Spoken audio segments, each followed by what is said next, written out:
Ladies and gentlemen, welcome to another edition of NASCAR Chase for the Cup 2005. Custom Schedule Series Racing once again, but it is a new series today. In fact, it is the Nextel Cup Series season opener at Daytona, but not the Daytona 500 just yet, as the Daytona Road Course just had a very prestigious race this weekend, in being the Rolex 24 that concluded just over 24 hours ago as of the live stream starting here tonight on this Monday night. So, because we ran the Daytona Road Course yesterday on NASCAR 21 Ignition with the final season there, I figured why not start the custom schedule season off with the Daytona Road Course as well. One of the fantasy tracks in this game, of course, this road course, not the actual layout that not only NASCAR used within the last couple of years, but neither that the actual IMSA Sports Car Series ends up using as well. So, this is going to be very different.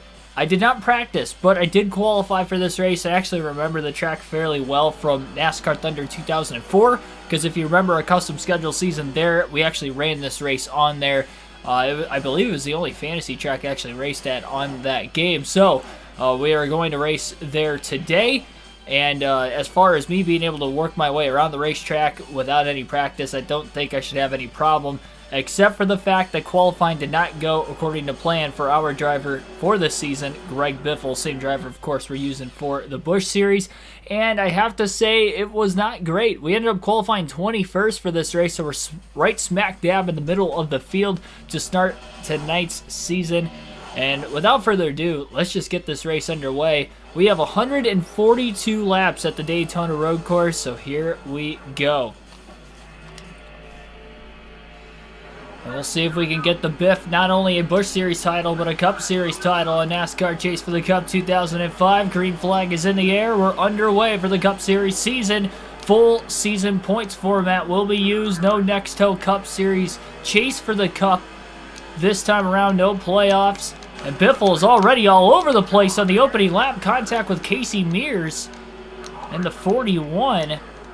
Biffle trying to tiptoe around the racetrack right now, and he is getting blown around by a bunch of different drivers. A little contact with Casey Mears. Luckily, it wasn't anything too major. Biffle does not like the crowdedness of the racetrack right now. Probably going to expect a stack up over the bridge in the infield portion of the racetrack over here.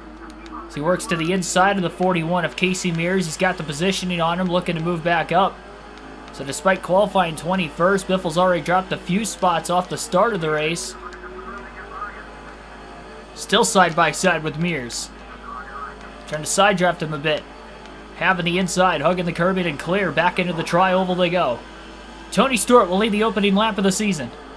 5 bonus points awarded for leading a lap, 10 bonus points for leading the most laps. Greg Biffle is struggling with his race car right now. He was not struggling this bad in qualifying with the handling. And I think a lot of it has to probably do with the dirty air. It's not like today's road course qualifying where it's session qualifying. You have other cars on the racetrack. It was just 2 laps. Put the quickest time you possibly could out there. But Greg Biffle's really struggling with the handling right now.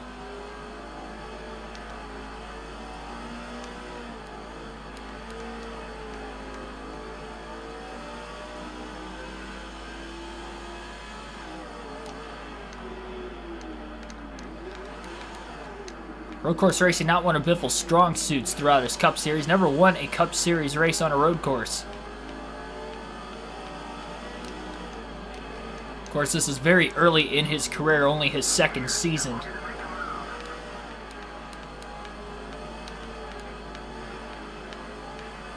At NASCAR's top level. Billy Kramer, Joshua Rumsey, Patrick Shadley, welcome to the stream.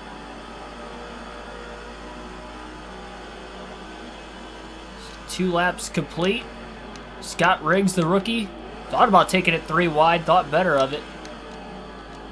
He's got Ricky Craven, and then I believe one of the generated rookie drivers right in front of him as well.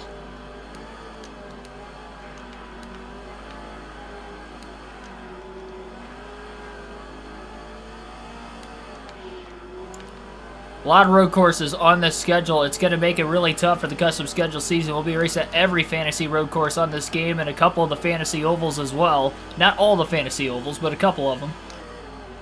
Want to still incorporate a decent amount of the actual tracks as well on the schedule. Very few tracks we'll be going to multiple times this season. Daytona, Talladega, Bristol, Darlington, the only 4 racetracks that we will be going to multiple times this year.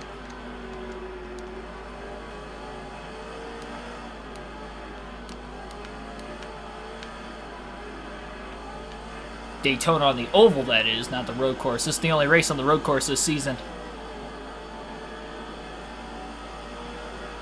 Big drafting area of the racetrack right here on the oval, on the high banks in the tri-oval.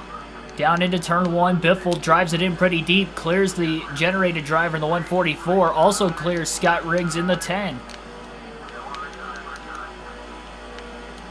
And he's underneath of Ricky Craven for position.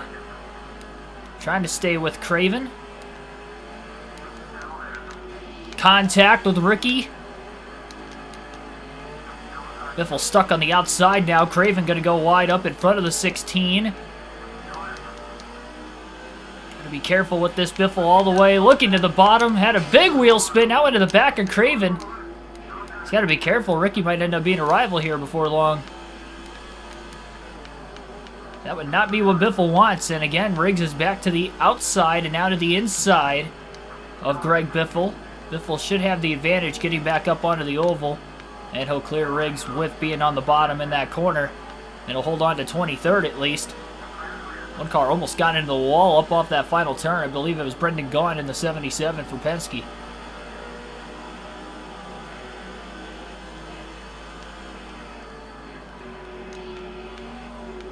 Craven trying to get around Brendan Gaughan as well. Gaughan, another rookie. Saw Casey Kane as a rookie make the chase and win a couple races as well in Season 1 with our Chase for 8 season on NASCAR 05 when we won the championship with Jimmy Johnson. Have now won a full season points format and a Cup Series schedule at all on these EA Sports video games. Remember NASCAR Thunder 2004? We had full season schedules there because the playoffs weren't even a thing at that point. No chase format. And we were 0 for 2. We didn't win the title neither season. Finished 6th in points one year, 12th in points another. And now we're looking here with Greg Biffle to try and get it done on NASCAR 05. We won our championship with Jimmy Johnson, getting him his first title in our first season of the Cup Series in this game. But remember, that had the chase and at least a 10-race playoff of some format there at the end. Now, we would have ended up winning the title anyway, either way, because we were the #1 seed going in anyway. But we still weren't able to get it done. And with this being a custom schedule season and so many new tracks for these drivers, it's going to make it that much harder on the Biff to get it done in just his second season. He's only got one career win coming into this one, and that was the Pepsi 400 in the 2003 season. He had a little contact with Brendan Gaughan, but that allowed him to get around the 77. Trying to hold Gaughan back now. Caution free through the first 6 laps at least.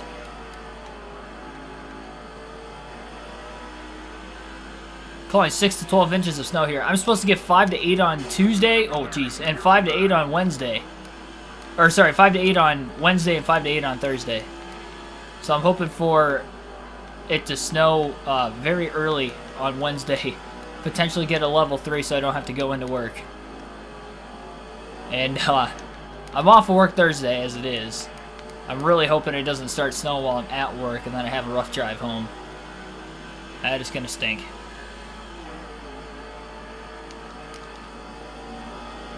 Sterling Marlin blocking Greg Biffle. Biffle got into the back of him. That sharp angled corner, that hairpin on the infield portion of the racetrack when you cross the bridge, it's probably the most difficult corner right now for Greg Biffle. He's gotten into the back of Ricky Craven and Marlin in the first 6 laps of the race in that area of the track. Biffle does make the pass on Marlin finally a half a lap after getting into the back of him.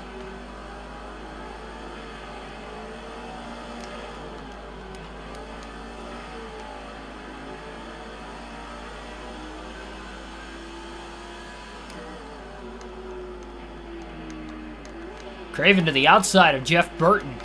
Not sure if that's going to work. That may open up the door on the bottom for Biffle. And Burton now to the inside of Jimmy Johnson for position. Biffle right back to where he started in 21st. Oh, nearly goes wide. Had to give that spot back up to Craven just to keep it out on the racetrack. Tony Stewart's led the first 7 laps of tonight's race. No clue what the fuel window is with this configuration of the Daytona road course.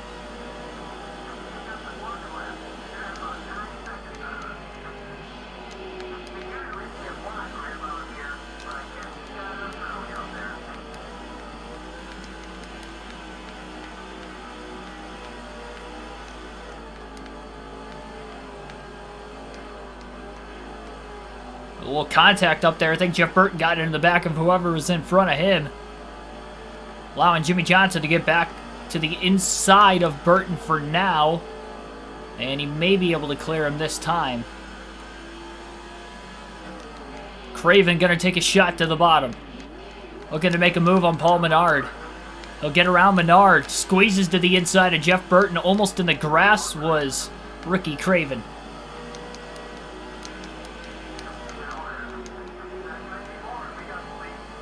Oh, contact with Menard now. Another rookie. Pass for position made. Oh, Burton in the wall! Biffle nearly goes around after contact between the 2 Roush cars. Sacking them both up big time off the exit of the final corner. Getting back onto the main straight. Burton went a little wide and Biffle got into the back of him. That was just a chain reaction of events there. And now contact with Menard. Biffle's struggling to keep his car clean now. And he has to get back in a rhythm again, as he tries to hold off Casey Mears. Brendan Gaughan, a couple of dodges behind him. Biffle starting to settle in again. Took a few corners. C. Hogan 10, welcome to the stream.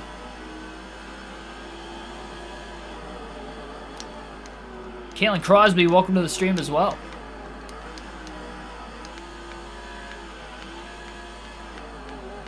Well, mentioned we were still caution-free. That is still the case. Biffle has only gained 1 spot since the start of the race.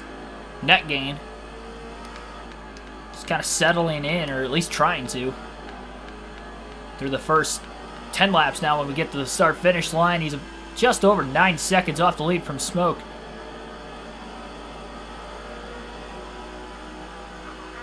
Biffle's got a run in the tri-oval. He'll work to the inside of his teammate Jeff Burton. Drives it deep into turn 1, looking to make the pass. Hopefully cleanly this time, and he does. Burton, I believe, the lowest running of the 5 Roush cars now. Or at least we haven't seen Mark Martin, Matt Kenseth, nor Kurt Busch yet.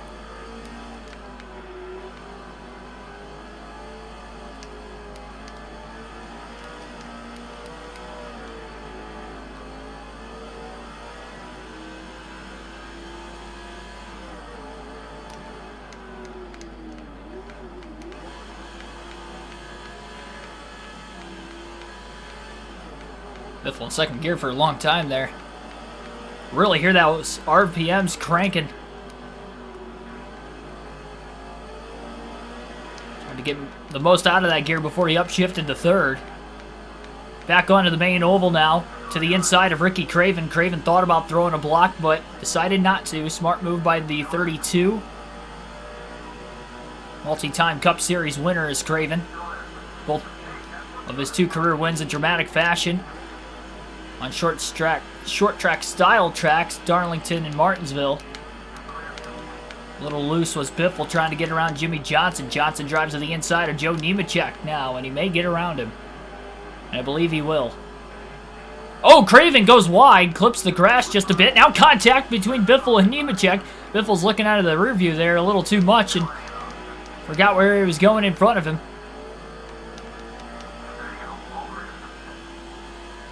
Might be able to get around Nemechek in this next corner, and he does. Oh, had a bit of a wheel hop there. Didn't lock the front tires, but the rear tires started sliding. Protective line now on Nemechek in the next corner. Nearly 3 wide up ahead. Oh, contact off the final corner again. That has been treacherous for multiple drivers today. Stacking up a couple cars. Can't tell who that is. It might be the 22 of Scott Wimmer on the outside, but I couldn't tell who was on the inside of him. And it was Wimmer on the outside. He's going to get freight trained now. I don't think Biffle's going to be close enough behind Jimmy Johnson to get there. Michael Turner, welcome to the stream. Schedule for the Cup Series season will be up on the channel later tonight. I forgot to put that in the community tab earlier. So as soon as this race is over, I'll put in the community tab what the schedule is for this Cup Series season. Next race will be at the Dodge Raceway, though, later in the week. Stadium short track, similar to what the Busch Clash will be ran on later in the week, or at least this coming weekend. So a little prelude to that, with a 400-mile race of our own in this game. 400-lap race, sorry, not 400 miles. If we'll finally got to get to the inside of Wimmer, he'll clear him even before the braking zone in turn 1. And Mark Martin is ahead of Greg Biffle by a few positions right now, but these few trucks, or few cars, excuse me, starting to reel him in. Used to racing the Truck Series in this game. Ran our final one last night at Daytona. Championship winning season with Bobby Hamilton Sr. on that side.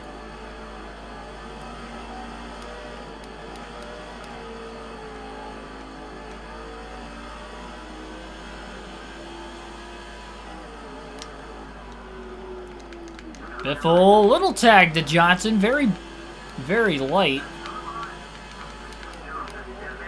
Kyle McCoy also going to get the boot. Biffle riding on the curb, slides up in front of McCoy, and he unintentionally slid back in front of him again, and both McCoy and Johnson get right back around Biffle. That was all for naught.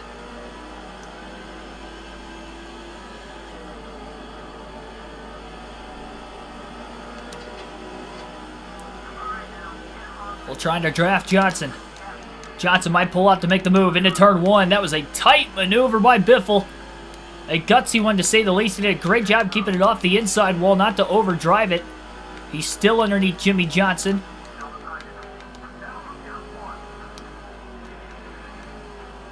Side by side with McCoy. Biffle's clear.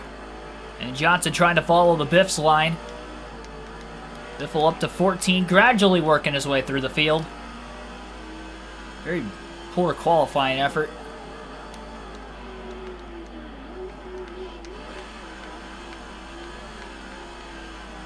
I believe that's Greg Quick in the 175.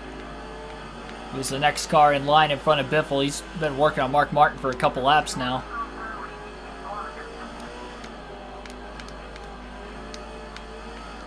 And Quick. 107, excuse me, not the 175. But Quick goes a little bit wide that time. Biffle to the bottom. Makes the pass. Biffle's got a run on Mark Martin, his teammate as well, into turn 1. Greg Biffle clear of both drivers and now inside the top dozen for the first time tonight.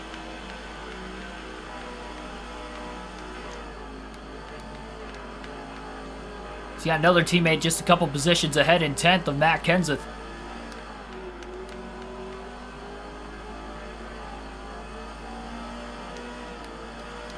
I personally would rather see the Clash ran at Daytona, because it just kind of adds more to speed weeks. This doesn't really build the hype up for the Daytona 500. It's really just its own exhibition race. So I feel like if they were to run something like this, I wish, you know, maybe it would have rather been the All-Star race if you were going to run an exhibition race there, but I understand at least somewhat what they're trying to do. I understand what they're trying to do, but I feel like there might have been a better way to incorporate this race rather than, you know, leading up to the 500 itself. I think it leads into not so much the racing fan itself or a NASCAR fan atmosphere. I think it leads more to trying to grab casual fans. It's a casual fan grab to try and get more casual fans to potentially view in for the Daytona 500, and if they view it in the Daytona 500 and see the sold-out crowd, and they see, you know, all the great things that the Daytona 500 is, you know, for what it is, and maybe they tune in the next week and the next week. So I think it's a grab to try and get new fans in. I think that also has to go with the performance acts they have going along with it, both before and during the race. So it's all a grab to get new fans in to the sport, which, you know, I'm one thing for trying something new in that aspect. I hope they deliver, but at the same time, too, I'm not as hyped about it as I feel like I should be as a diehard NASCAR fan, if you understand where I'm coming from. That's kind of my feeling towards it, I guess. Biffle into the back of Elliott Sadler. Bit of contact getting into turn 1. Tony Stewart still out in front. Kenseth trying to get a pass made. Remember, Elliott Sadler had a ton of blown engines. Time for redemption for him in the second and final season for NASCAR 05 for the Cup Series in this game. Sadler going to go down and try to make the pass on Matt Kenseth, and I think he's got it. He's got the positioning on him, at least to the inside.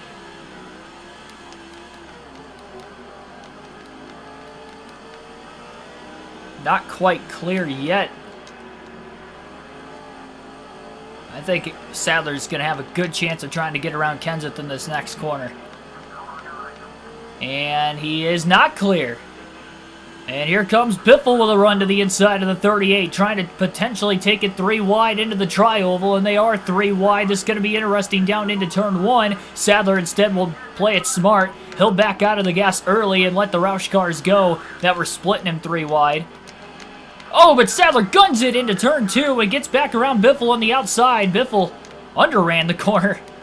Did not push hard at all, and both Sadler and Kenseth get back by the Biff.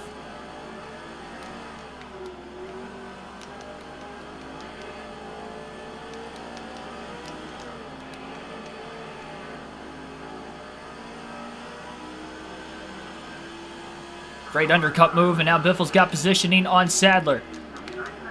Drives it really deep into the corner. Also gets around the 17 of Kenseth again as well, and Biffle's inside the top 10.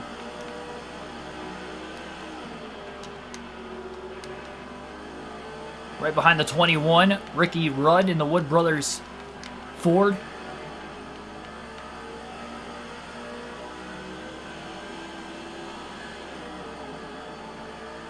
Yeah, exactly. I mean, Auto Club Speedway's, you know, literally going to be built next year. This is pretty much, it's a ratings grab for casual fans, not for NASCAR fans, in my personal opinion. And, you know, you can take that what you will. I'm not trying to put a negative narrative on it. Oh, man, Kenseth with a gigantic bounce off the curb. He was up on just his right side tires. Thought he was going to be headed for that sand pit on the inside of that next corner.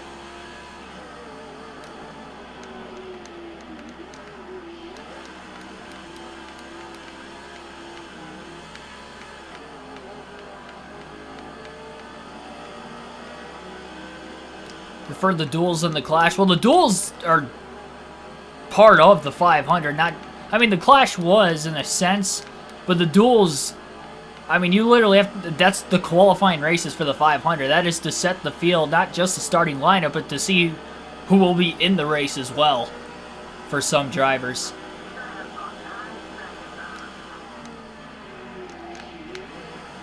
If locking the tires up into turn 1. Trying to keep it off the back bumper of Rudd. He's got a big run on Ricky. Ricky's going to pinch him off. A lot of drivers for position up ahead. Top 3 or 4 have really pulled away from the rest of the field.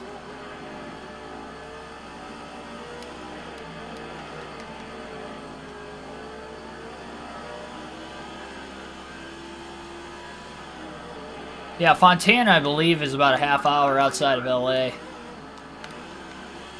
Ricky Rudd really pinching Biffle. Biffle did a great job holding his line to not only keep it off the 21, but also keep it out of the grass to keep from spinning out.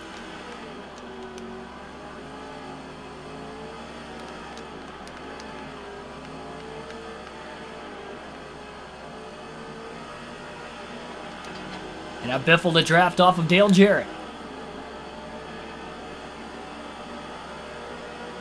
Jarrett, a multi-time Daytona 500 winner. Now trying to get a win on the road course. Contact into turn 1 between Jeff Gordon and Casey Kane. And they're side by side now. Biffle to the inside and Jarrett off the exit of turn 2 as well.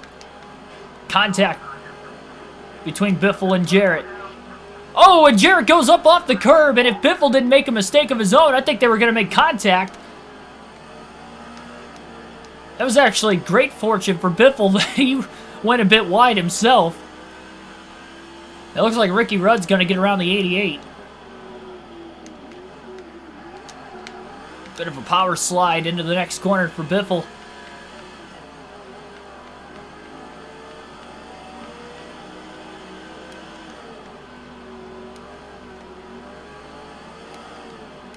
That's actually one of the generated drivers right in front of Biffle, not Jeff Gordon. It might be Gordon. It is Gordon. Okay, never mind.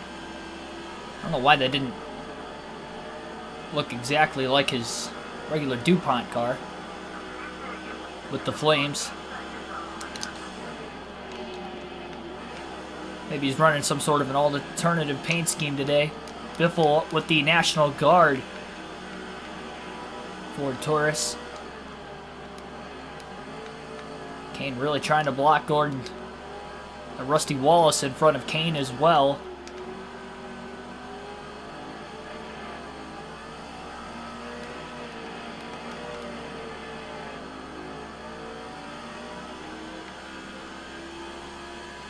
Gordon with a big block on Biffle. Biffle going to try to back up the next corner. Is Casey Kane going to be able to get around Wallace? Maybe, potentially. Biffle is struggling right now to get around Jeff Gordon. Little bumper tag, and now he's got to run. Little side draft. And yeah, Gordon's running the Rainbow Warriors classic DuPont paint scheme, not with the flames. I thought it looked a little different. Now I got alongside of him, I was able to tell. So that's a pretty cool throwback scheme for Jeff Gordon in this race today.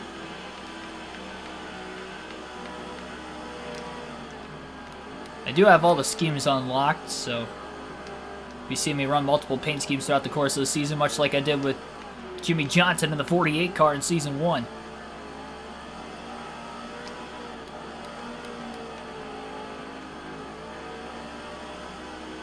Chance at the top 5 right in front of Biffle. Kane and Wallace both for position, which would move him up to 5th. Kane to the inside of Wallace as we speak. Biffle's got nowhere to go right now. He's trapped behind both of them.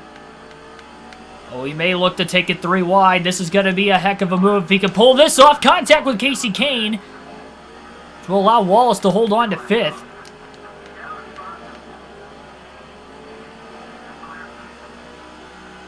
And now Biffle trying to find a way back underneath Kane. Kane a little light in the tri-oval. We saw Biffle have that issue a couple times, and that allows Biffle to get around Kane for 6th.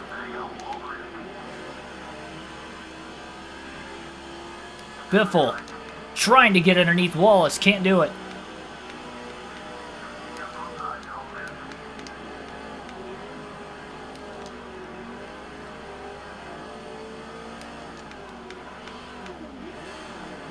Big bounce off the curb for Biffle. So he works on Rusty Wallace. Former champion.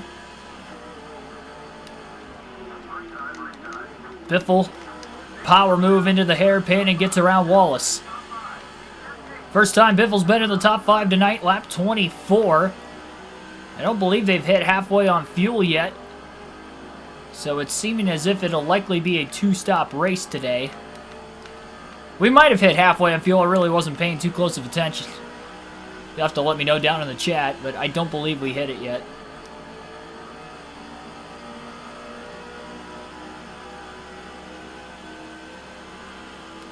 Who knows? Maybe it'll be a 1-stop race. I doubt it, though. I would expect it to probably be 2.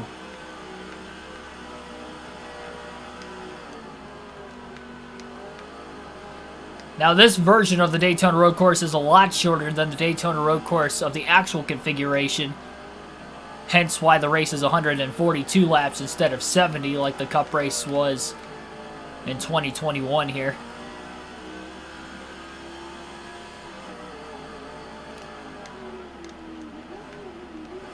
Just over 3 miles is the actual road course length. I believe this one is barely over 2 miles, but a 2.1 miler.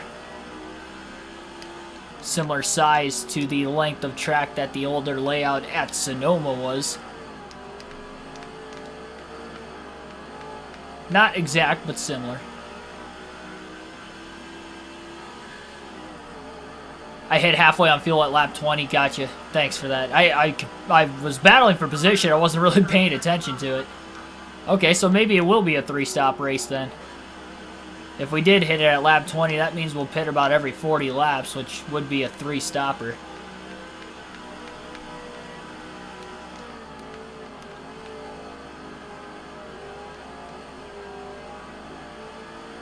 First run, you definitely want to feel it out and just take the run as far as you possibly can. No need to really short pit.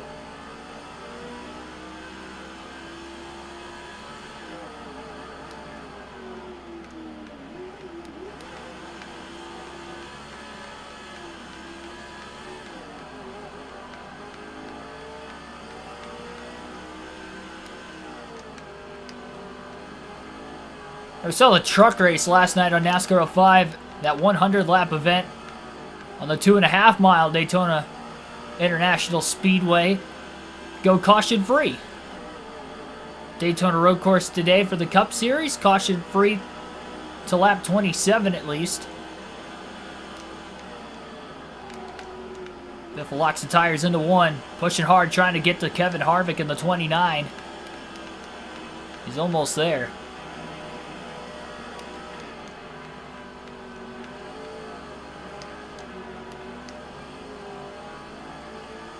I believe Dale Earnhardt Jr. is in 3rd place.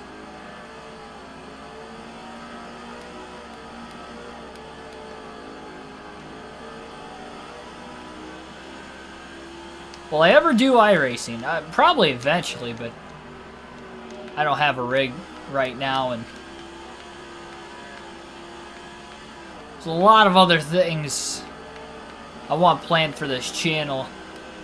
And iRacing would be one of the last things, and the main reason. Although I would like to do it, I'd probably end up doing it more on the side than actually live streaming it or anything of that nature if I do end up getting it, because the channel is more about commentary, so that's why even though when I'm playing these video games, I'm doing live realistic commentary to it, it's not necessarily all about me trying to win the race. While yes, I want to win the race and run towards the front for, you know, the competitive nature of calling the finish to the race. Because obviously that's the most exciting thing, but at the same time too, it is about the actual commentary side of it. Hence the live commentary, live streams we did last season with the real races, and we'll be doing much more of those this year as well.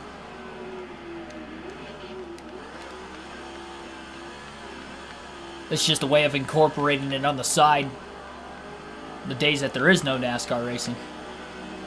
Like the off-season. The days during the week, of course, as well. Biffle trying to make a move on Kevin Harvick in that 29 car. Down to the inside goes Biffle into the tri-oval. Does he have a run on him? Harvick going to try to squeeze the 16. That's going to allow Biffle to side draft him back to the start-finish line. Biffle drives it hard into turn 1. He clears Kevin Harvick, and he's only a few car lengths behind Dale Jr. for 3rd. Not sure who's in 2nd. Tony Stewart is the leader and has led every lap so far tonight.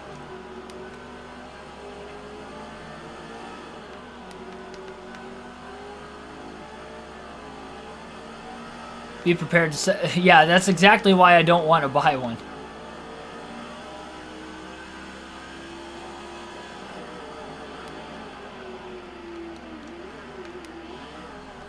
Wow, Biffle nearly spun out into the braking zone. in the hairpin. Second time he's done that now today, where the rear tires just did not grip up and he wheel hopped it when downshifting. Easy to do in these big heavy stock cars. Biffle trying to draft off Dale Jr. now. Through the tri-oval.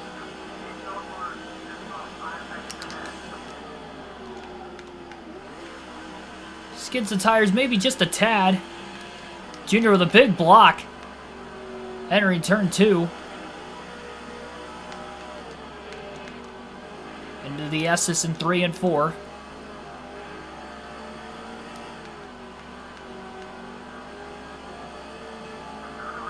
Ooh, Junior got a little boot from Greg Biffle. Bump and run into turn number 8, and Biffle will make the pass. And as they cross the bridge into the hairpin in turn 9, Biffle is inside the top 3 for the first time. Charging from the 21st qualifying position and starting position for today's season opener. Again, this is a points race, even though we have not gotten to the Daytona 500 yet. Quarter tank of fuel left for Biffle, so we will be seeing pit stops in 10 laps or maybe even a little less. Love listening to MRN radio. They do, and it make the race exciting. Yeah, the radio style broadcast is a lot more fast paced than what the TV broadcast is. A lot of the reason for that is because the TV broadcast, you already have the picture, so you're able to, as a fan at home watching, able to see what's going on. So they don't really have to paint the picture for you because you're able to actually physically see the picture, visually see the picture already as it is. So they just kind of, it's a lot harder to commentate a race on TV than what it is to commentate a race over the radio, because you have to try not to over-explain things, and that's why they go into greater detail with the color commentating side of things, like you would see on NBC with Dale Jr., Jeff Burt, and Steve Letarte. They're doing most of the talking rather than Rick Allen, just like with Fox, and Mike Joy's not doing as much talking as, say, what, you know, Jeff Gordon or Clint Boyer were supposed to be doing in the booth, or for a long time Larry McReynolds and Darrell Waltrip and all that. That's what their job is. And plus, fans, you know, when they're watching at home, they would probably much rather listen to their favorite drivers over, you know, this random lap-by-lap commentator, you know, whoever it may be. Even if they are more well-known to NASCAR fans, casual fans aren't going to know who that is, but they might know who Jeff Gordon is when he was in the booth. Or this year, for instance, they might know who Tony Stewart is, or remember the name Tony Stewart. So they're going to want to understand his perspective on everything more so than, or listen to his perspective more than Mike Joy's. But on the radio, you're supposed to paint the picture because you can't physically, or I keep saying physically, but you can't visually see anything. So you're trying to paint that picture in somebody's mind what exactly is going on. So if you're, you know, listening to it on the road, for instance, on the radio, and you're listening to the race, they're trying to, as best as they possibly can, describe exactly what it is that's going on, so that way you can see as much of it as possible without actually seeing it.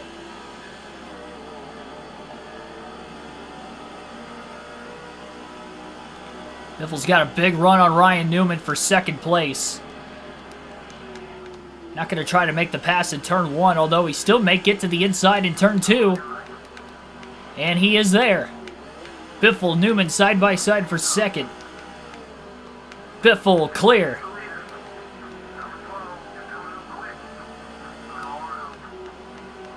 Oh, big bounce off the curb by Newman, and he nearly spins out. A little breathing room for the 16 car now.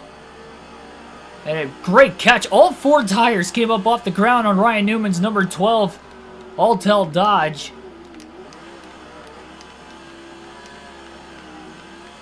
It's a gigantic bounce off the curb, even more so than what Jarrett had earlier in the race.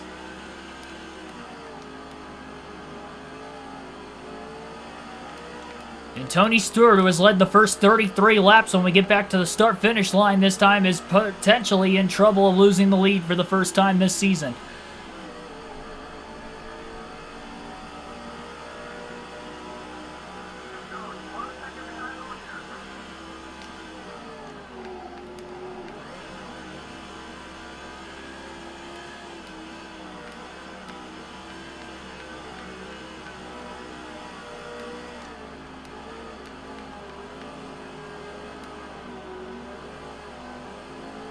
I think it is perfectly possible that Greg Biffle could get to the lead before they get back to the start-finish line this time by. He's only maybe 3 to 4 car lengths off the lead. Matthew Ring, welcome to the stream. Oh, wow, that was a big, big mistake by Biffle. Way too wide in the hairpin that time, and Stewart widened the gap back out just a tad.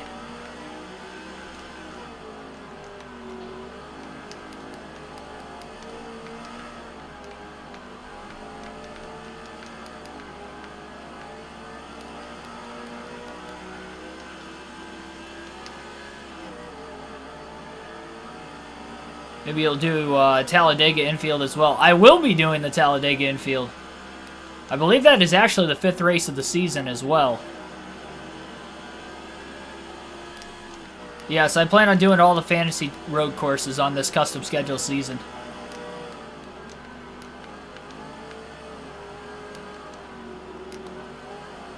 This one pretty tame so far. It's playing out like a legitimate NASCAR road course race. Very clean through 35 laps. For the most part.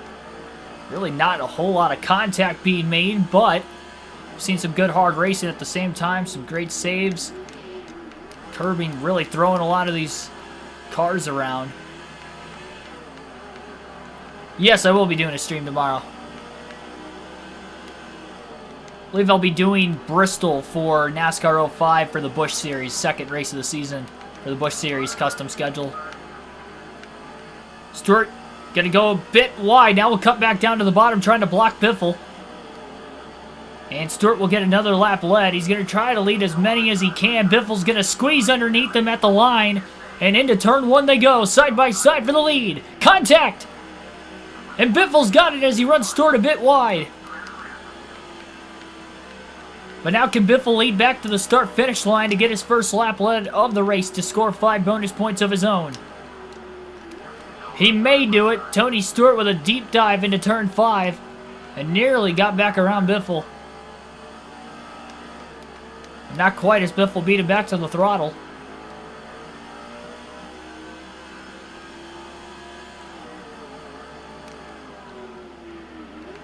They wreck every lap. Oh, jeez. What, the AI? I hope they don't. For my sake. That might... Hey, you never know. We may set a record in that race for the most cautions. Considering it'll be early in the season, we probably will.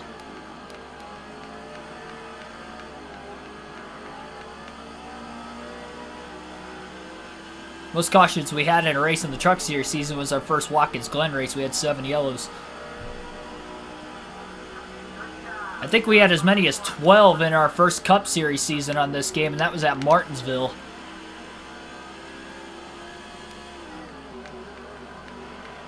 The regular season race there. Biffle was able to lead that lap. He's not pulling away from Stewart at all. Tony Stewart keeping the pressure on. It'll be interesting to see how the pit stops will go with them being the first of the season. Hopefully there's no ring rust for these crew members and they're able to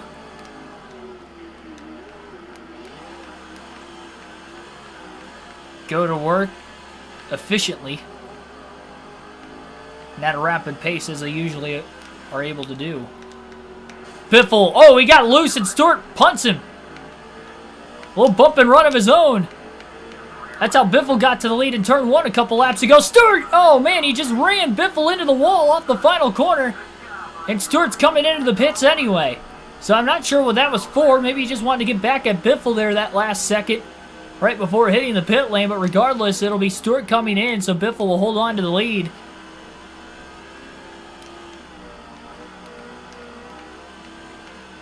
That was kind of uncalled for. Biffle's going to stay out and lead as many laps as possible, though, with Stewart pitting even just 1 lap before him.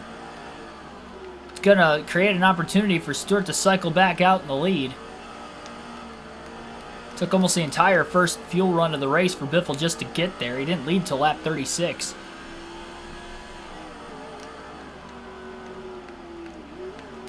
Flip on the backstretch. I remember racing that game when I was younger, but I can't really remember how the races used to go, to be completely honest. That was one of my favorite road courses in these games.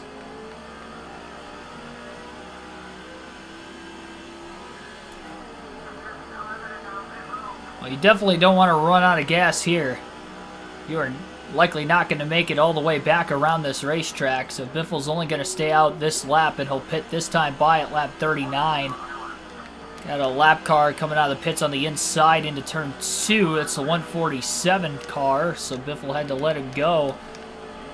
Hopefully he can drive away from Biffle on those fresher tires, and Biffle's not going to be held up that much.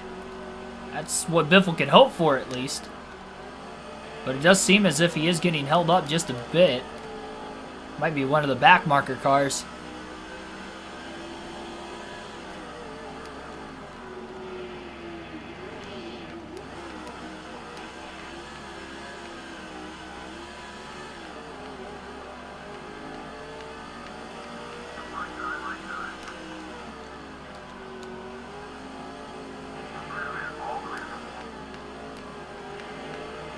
So Biffle will pit this time. He was able to lead 3 laps before making his way into the pit. 70 miles per hour is the speed limit at every track in this game.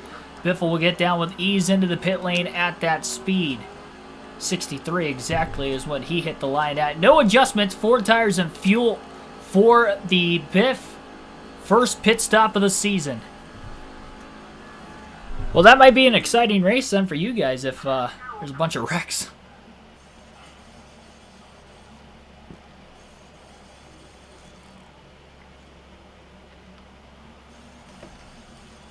Talking about the Talladega road course, of course.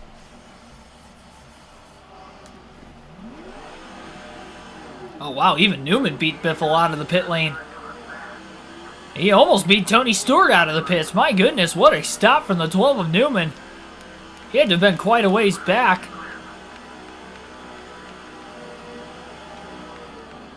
Great stop by the 12 team, and Biffle's going to cycle all the way back to 4th. Even Dale Jr. in 3rd got in front of him.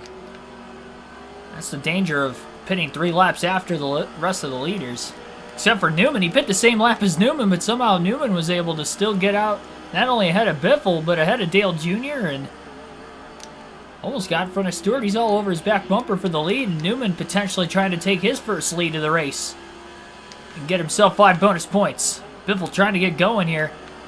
Still fairly early in this one as we have just over 100 laps to go. So the more laps, obviously, Biffle can lead, the better chance he's going to have of leading the most.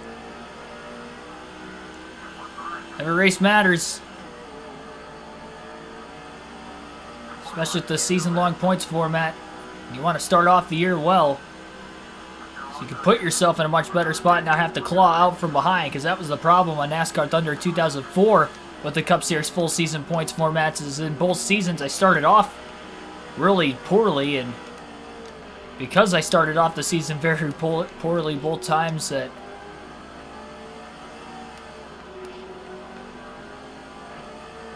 I was trying to play catch-up the rest of the year, and I just ran out of time by the end of the season both times to make up all the points I lost early in the season. Never even made it to the final race with a shot at the championship. And finished 6th and 12th in both of those seasons in the point standings. A little more experience for Biffle this time around with the full season in, though. He was a rookie when we ran with him in Thunder 04. And then we also ran with Terry Labonte for the fan-voted season. When am I racing at Lakeshore Drive? Oh, geez, I can't even remember, to be completely honest. I actually don't think I have that one, because isn't that like a downloadable one, if I'm not mistaken? But there's one of them that you can download online. Or there's a cheat code somewhere that you could use to try and unlock it, but I don't know what it is, and I don't have it on this season. It might not be that one. I can't remember. There is a fantasy road course on this game that is that case, but I can't remember if it's that one or if it's a different one.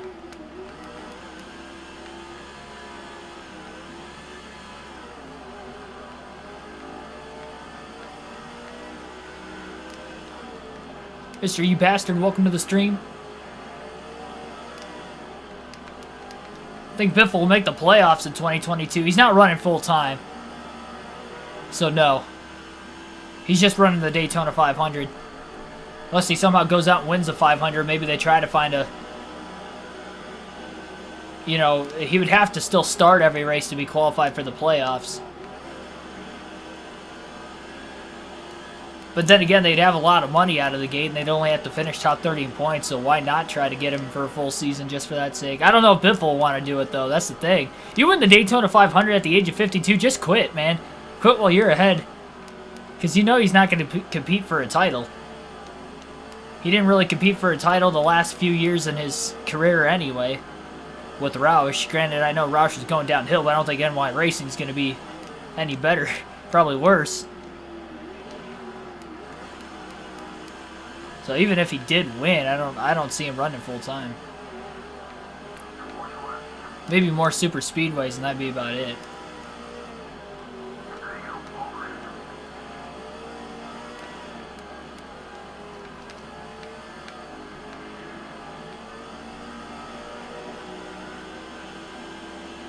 Yeah, cheat code. That's what I thought. First name Walmart. Last name exclusive. Oh, jeez. I was paying attention to the chat there. That's going to be a lick into the wall for Biffle. Into turn one. Tried to catch. I looked at the chat at a terrible time there. That was a big mistake. Hopefully it didn't tear the car up too much. Could only hope.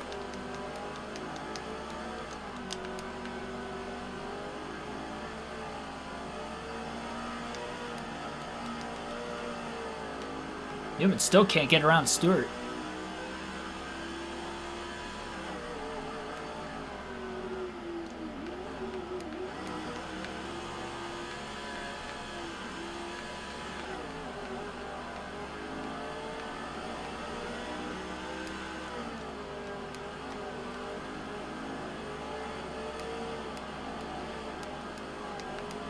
Cerebral Assassin, welcome to the stream. That clean air advantage is paying wonders for Stewart right now. Biffle hasn't even been able to get around Newman since driving up in line behind him as well. Stewart's led all but 3 laps in this race today. Only other driver to lead is Biffle with 3 laps led. And Biffle now looking to the inside of Newman. Not a lot of room, there's contact! Newman didn't give Biffle any room when they made it side by side, but Biffle also didn't lift to let the 12 in. Nobody wanted to give an inch there. Biffle again to the inside of Newman. Newman squeezes in, more contact. Biffle finally to second. Drives it in deep as he closes on Tony Stewart. Can he get around Smoke? Those two made contact a couple times when battling for the lead earlier. Biffle nearly off the racetrack. He had to jam on the brakes, and Newman's going to get back around on the inside. Great battle within the top 3 for the lead. Road course racing at its finest. Little bump draft to the back of Newman in the tri-oval. Can he get the run on Tony Stewart? More contact with Newman.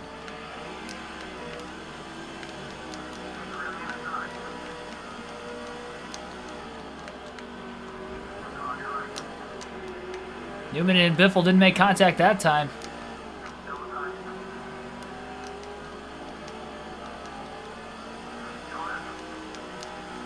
Still side by side though.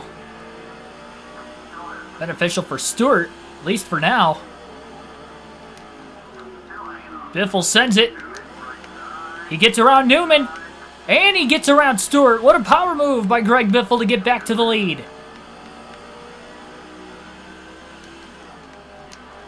Catching 2 birds with 1 stone.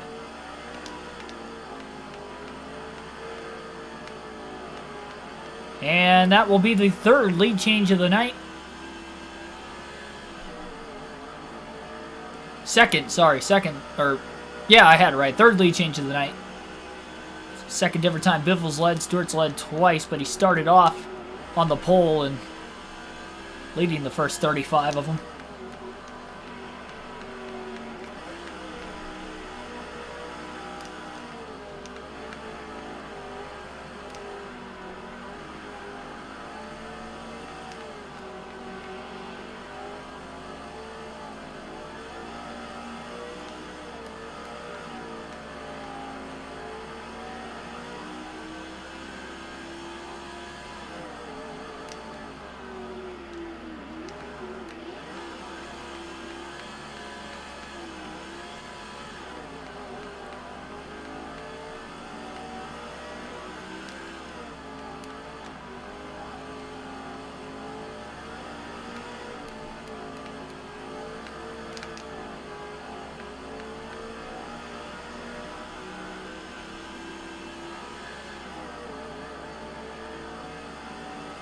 Biffle's starting to pull Stewart. That's one thing he was not able to do when he had taken the lead the first time around. I think a lot of it has to do with Stewart's battling Ryan Newman now versus before when Biffle took the lead.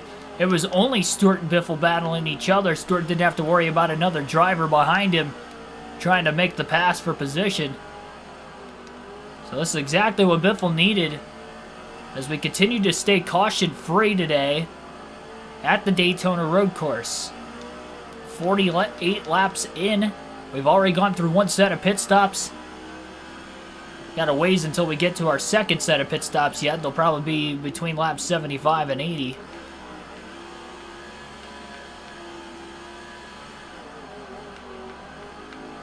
Yeah, Biffle's not running full time. I'd be shocked. I don't even think NY Racing is running full time. Sad Sharks, welcome to the stream. Got as many as 20 people watching the stream, so I greatly appreciate it. Coming out for this first race of the season on NASCAR Chase for the Cup 2005 Custom Schedule Season Edition. Greg Biffle leads by 1.4 seconds, now 1.5 seconds into turn 1 this time. Second time he has led tonight. And with pulling away, that's going to allow him to try to catch Tony Stewart for the most laps led, but Biffle has only led 5 or 6 laps tonight, so he's got a long ways to go. Stewart has led every other lap after that, so he's led over 40 laps. Biffle's going to want to lead this entire fuel run if he can.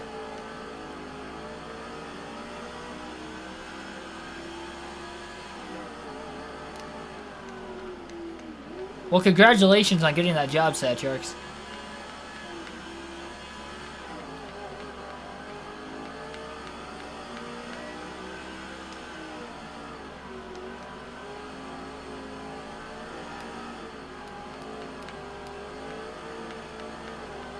Don't have to be a peon anymore. I get that feeling.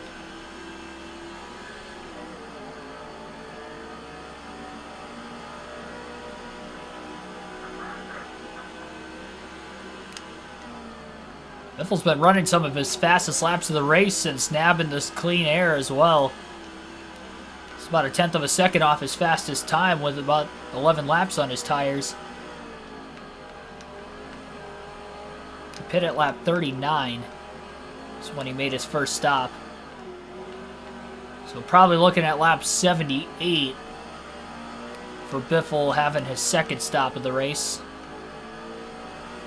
So he'll try to take this second run as far as he possibly can as well.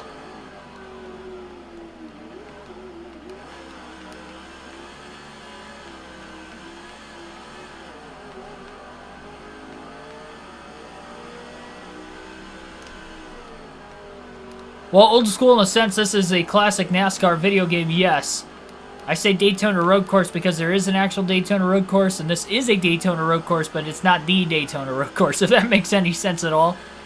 This is a fantasy track at Daytona, but it is the Daytona infield as we run the Florida 500K is the title sponsor for this race.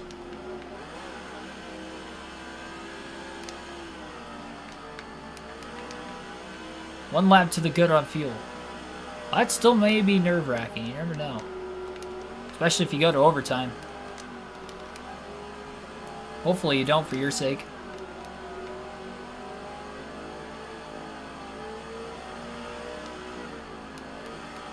We'll alternate through the different camera angles when we get back to the start-finish line this time by. We have not done that yet today, so that'll be the first time for this season.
$308.85 miles. Well, thank you for converting that for me. I wouldn't have wanted to do that math in my head. I don't think I could have, honestly, to get that exact number. We haven't seen any lap traffic yet today, though, due to the length of this road course. It only takes a little over a minute to get around, but again, it's just over 2 miles. And I'm quite surprised, 53 green flag laps, that there hasn't been any lap traffic, even through one set of pit stops, but I don't think Biffle's complaining any. I'm just curious to see if we're going to see a caution at all in this race, because I really don't know. Every fantasy track is going to be different. There's probably going to be some we're not going to have any cautions. There's probably going to be some where we're going to have a lot of cautions. We'll just have to, you know, wait and see how each one rolls. I can remember from Thunder 04 we only had a few cautions, but I don't remember going caution-free this far into the race on NASCAR Thunder 2004 at this racetrack.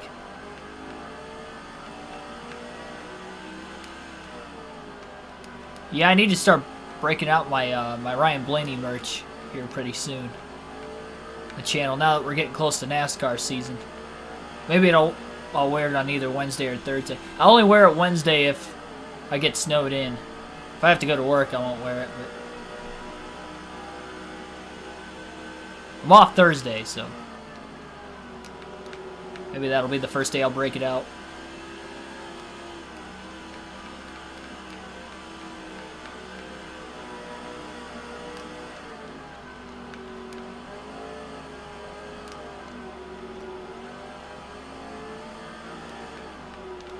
By the way, Ryan Newman is running down Greg Biffle. Biffle's pulling away when Tony Stewart was in second, but since Ryan Newman has driven his way up to second place, he is running down the Biff. And is about 8 to 9 tenths of a second behind him. The lead was up just over a second and a half a few laps ago. Newman still has not yet led. He sat second behind Stewart, but couldn't get around him. And Biffle got around both Newman and Stewart in the same corner. A hairpin in turn 9.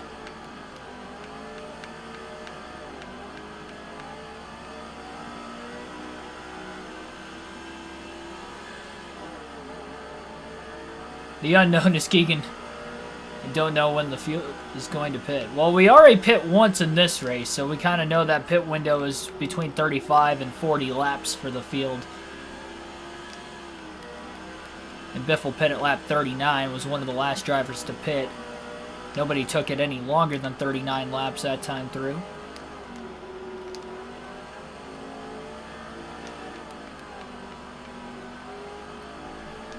Biff a little bit quicker to start this lap, though. And he's pulled a couple tenths of a second already this lap alone on Ryan Newman.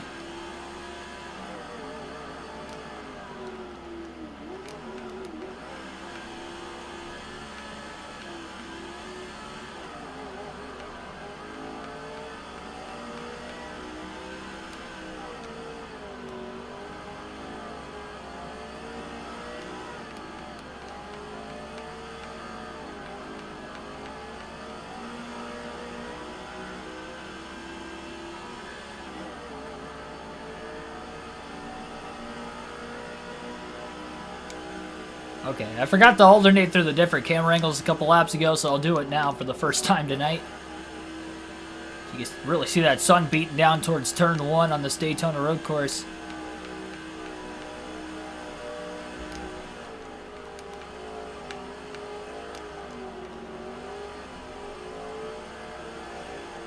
.6-second lead again for the Biff.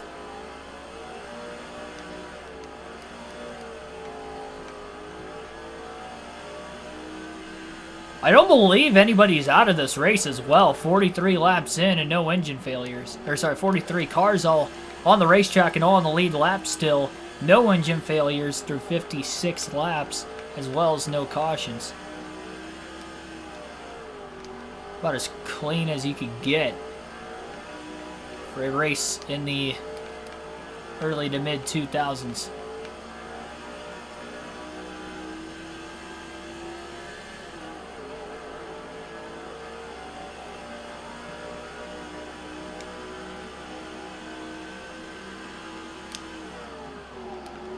Beautiful red, white, and blue National Guard paint scheme here for Biffle.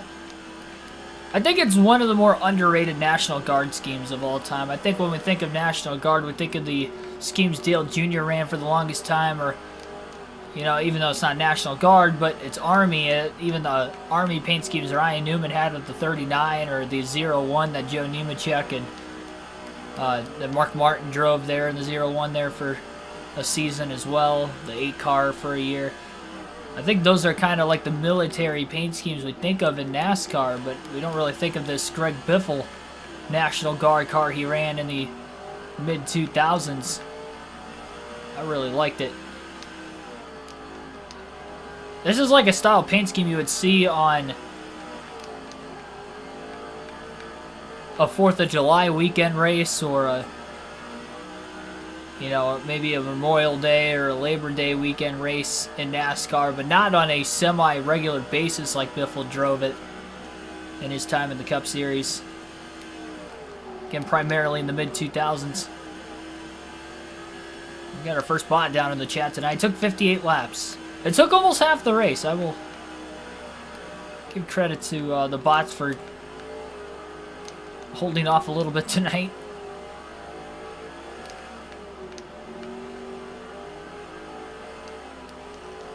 Any tips to win at Daytona in Heat 5? Oh, man. You just gotta be patient.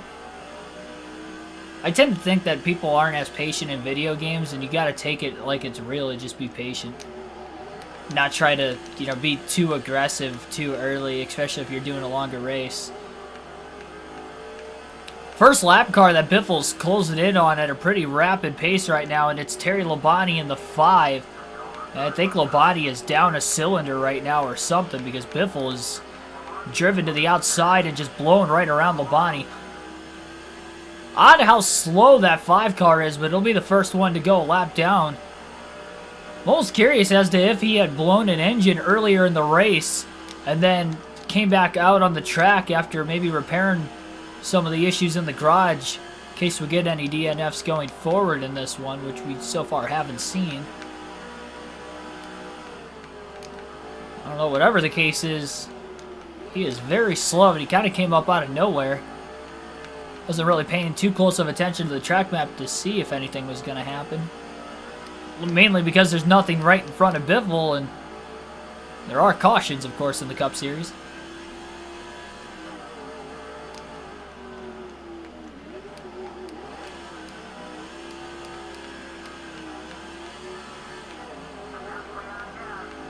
Halfway through the second field run of the race now.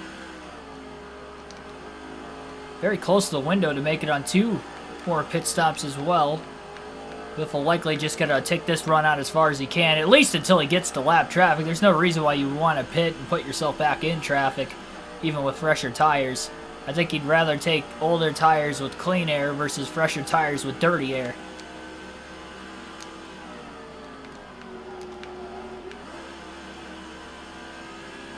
At least on a green flag run. It might be a little different if we were coming to a restart. We had a caution, maybe changing things a little bit.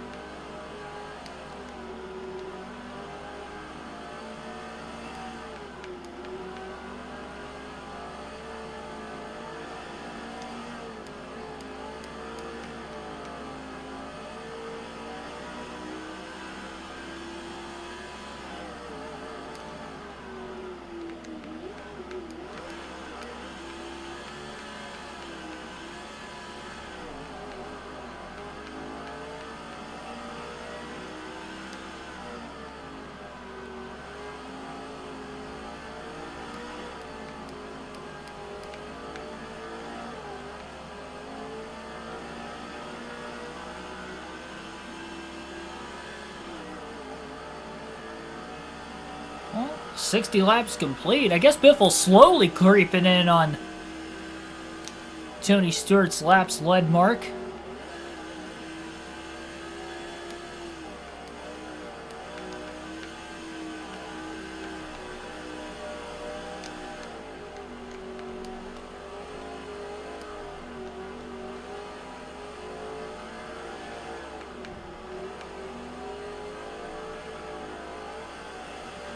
Also curious to know how long this race is going to take because we aren't quite halfway there. Thank goodness it's caution free because that keeps a little bit quicker of a race pace, but this is going to be a long distance race, which I expected it to be. I know it's over twice the length in laps, but it's not quite as long, but it's still going to be longer than the actual Cup race was here in 2021. I can definitely see this race going over 3 hours.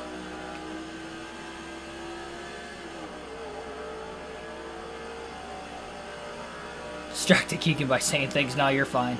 I made one mistake by looking at the chat at the wrong time in turn 1 earlier. That's why you see a little bit of damage on the right front. But other than that, it's been a pretty clean cut forward race. I gotta say, this is maybe one of the easier road courses for me, believe it or not, to hit my marks, at least when I'm by myself. That, and I'm used to the channel now. I've been doing this for a little while, that I can kind of read the chat and try to monitor the chat as best as I possibly can while still racing and holding my line as well. It's a little harder when we have a lot more people in here.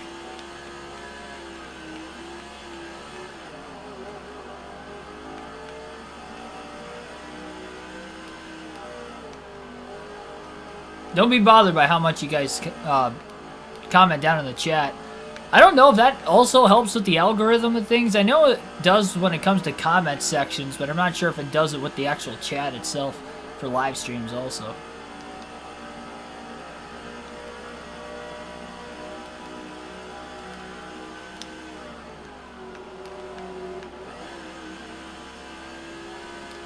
I think you meant to say ticker instead of ticket. Ticket on the top of the screen to show the points throughout the season. I mean, I can do that if you guys want me to. Try to find a way to do it for this season at least.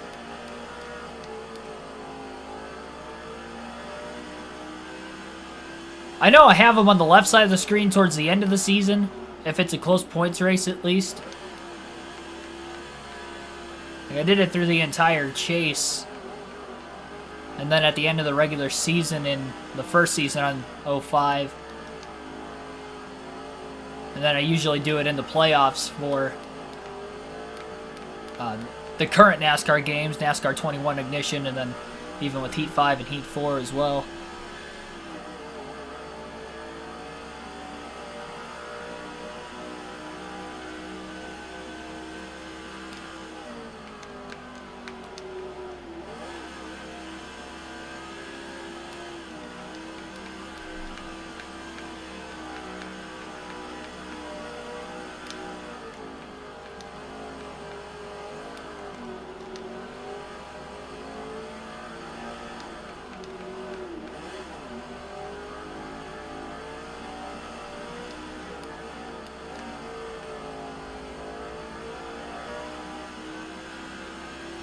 .8-second lead.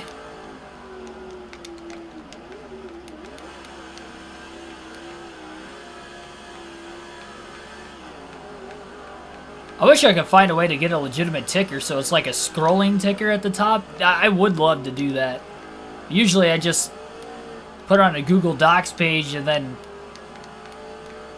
take a screenshot of it on my laptop and then edit it and downsize it so I can put it in the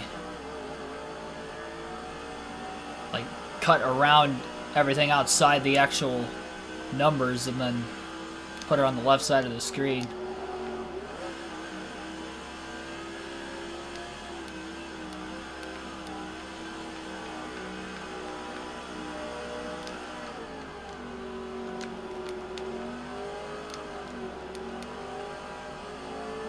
Made me crash yesterday when I was talking too much. Well, I didn't crash in, I didn't crash in the Daytona road course. I did spin out once, but I didn't hit anything, and that was my own fault. I don't remember crashing in the truck race, though. I made contact a couple times here and there, but I don't think that had nothing to do with the chat. That was just the racing. Because there were no cautions, so I know for a fact I didn't crash in the truck race.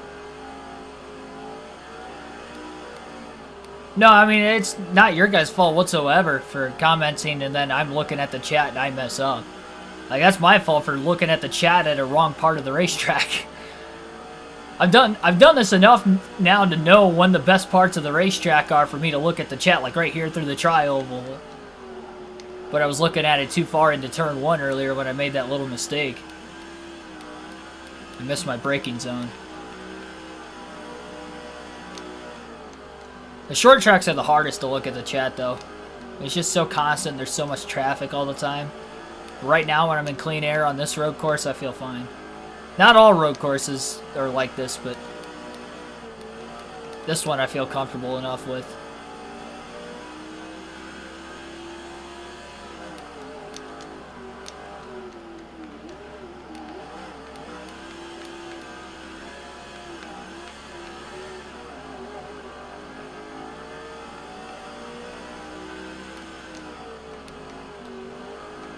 If you know how to do it, let me know. I do use OBS when I'm streaming.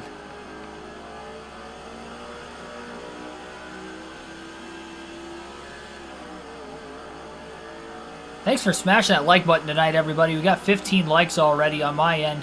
Actually, I think we got 16. Yeah, 16 likes, so thank you for doing so. Because we're not even halfway home yet, so we might actually get to 30 likes tonight.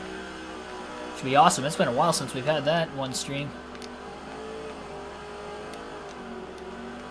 Well, during the stream itself, at least. I was loving the Daytona countdown action that we've had on the channel here in recent weeks. Back-to-back days worth of it as well. And we still have a little bit more to come. So we have the Daytona 500 and a couple races on this custom schedule season for the Cup Series still remaining. This guy's closing in on Terry Labonte in the 5 car. He's going to go a second lap down before anybody else is going to go 1 lap down as he's still down a cylinder. Biffle sliding to the outside of Labonte. This is the same area of the racetrack he caught him last time too. In the very same corner, he'll get around him both times on the outside. 3.2 second lead for Biffle. I'm not sure if Ryan Newman's still second, if Tony Stewart got back around him, ran him back down again, or maybe somebody else is in second. Biffle about to hit lap traffic for the first time today. That is not a driver named Terry Labonte. R6, welcome to the stream. How are you doing tonight?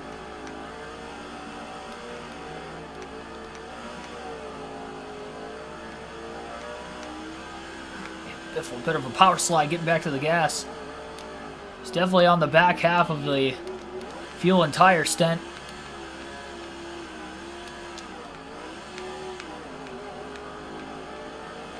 And now he's in the dirty air behind his first lap car as well, which is maybe hurting him also. Working to the inside in that corner. Now he'll be to the outside on the 147. Contact! And into the wall goes Biffle.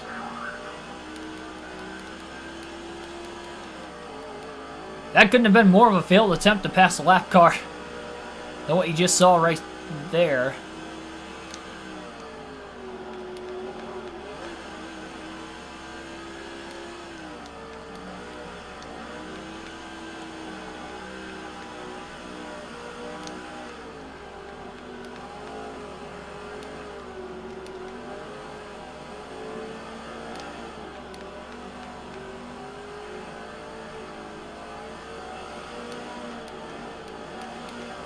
Lead was 3.2 seconds, and now it's struggling to get around the lap car. The 147. Biffle power slides into the hairpin on the inside, and he'll finally get around him. That lead was down to 2.2 seconds there briefly. Definitely been hard to pass cars tonight, even trying to get up through the traffic the first time for Biffle. To pass 20 cars, it took him 36 laps to get to the lead.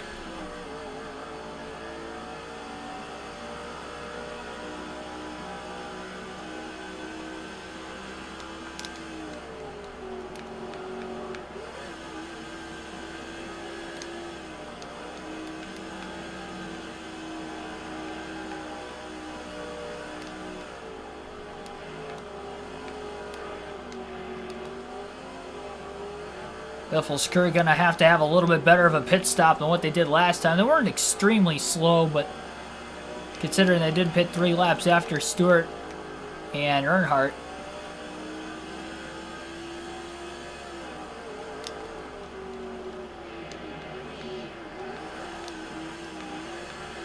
Biffle's been power sliding in the hairpin pretty often the last few laps.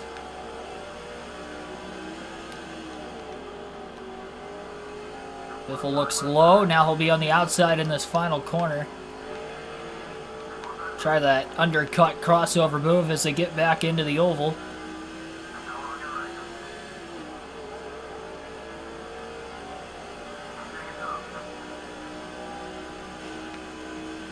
A little bit of contact. He's trying to get around the 145 car, and now he's clear. That's 2 lap cars now of the first 2 that were at least at minimum speed that Greg Biffle has struggled to pass. Hopefully that's not going to be the case here for the entire second half of the race.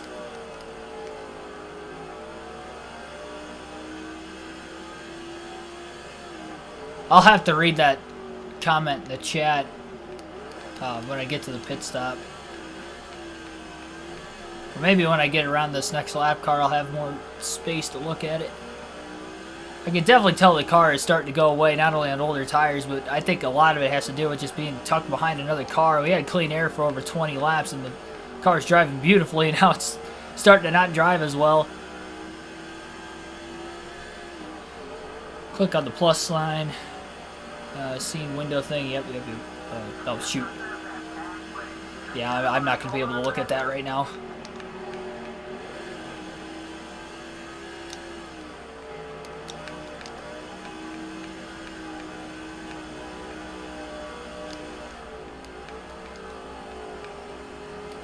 Appreciate the help, though.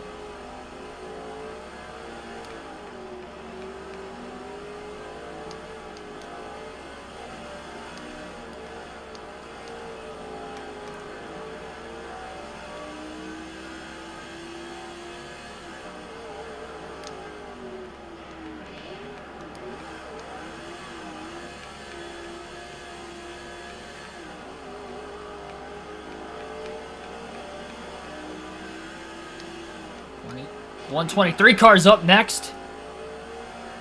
Biffle using the bump and run to get around him. A little unintentionally.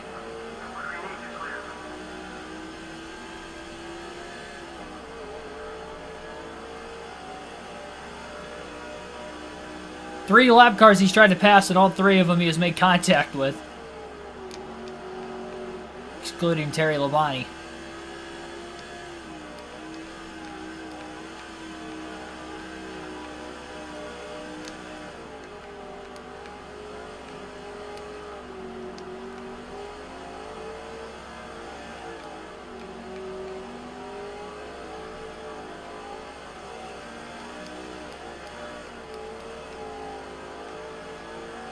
A little bit of breathing room, though, before the next lap car will be caught for Biffle.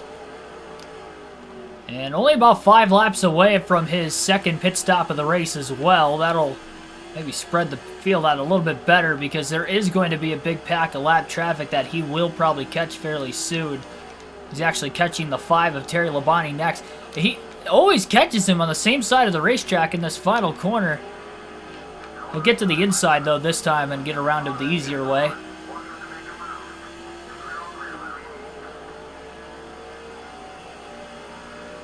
Do I delete the chat history? No, I leave the chat on. Yeah, you can go back, even if you go back to watch the old streams, you can have the live chat on to see what people were saying when everything was going down.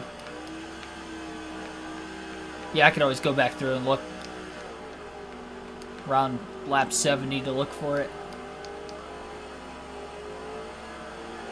It's going to be a couple days before we run the next race on this season. Running Busch Series tomorrow night on NASCAR 05 at Bristol. Could incorporate it for that season though too, I guess. If I have time. I'm probably not going to have time tomorrow with having to work. Try and figure it out.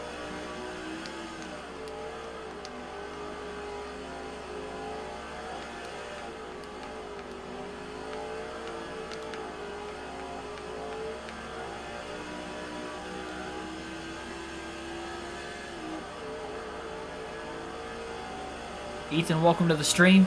Fictional track. In the sense that it is not the same layout, yes. But it is a Daytona road course nonetheless. Play as Kyle Busch there? Where? Where are you talking about? We already started the Busch Series season. We ran Daytona last week, I believe.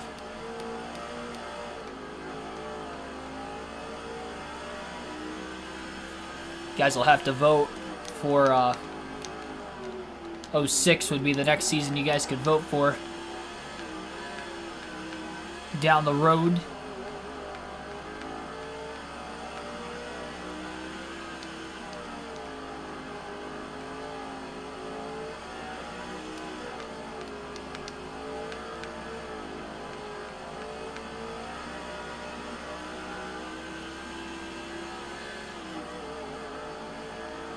Green flag pit stops going on as we speak. There are a couple drivers in the pit lane making their first stops of the night. We're just past the halfway point. We hit halfway once we cross 71 laps completed. We're now at lap 76 of 142. And the race has taken just under an hour and a half to get to that point, so we are pacing to get this race done in less than 3 hours still. So I guess it's about a normal Cup race length.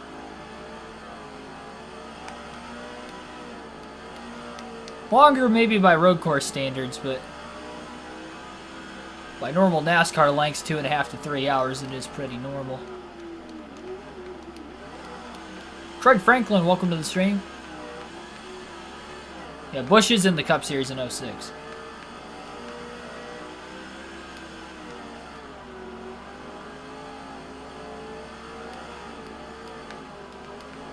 Am I on Facebook? No.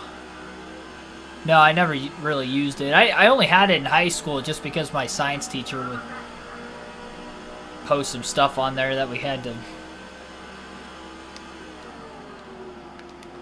have a Facebook for it. So, only reason I had Facebook.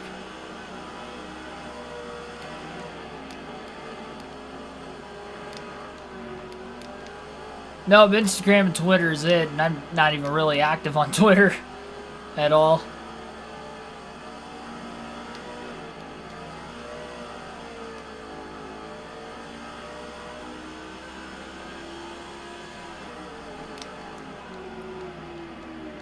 Lap car that came out of the pits right in front of Biffle.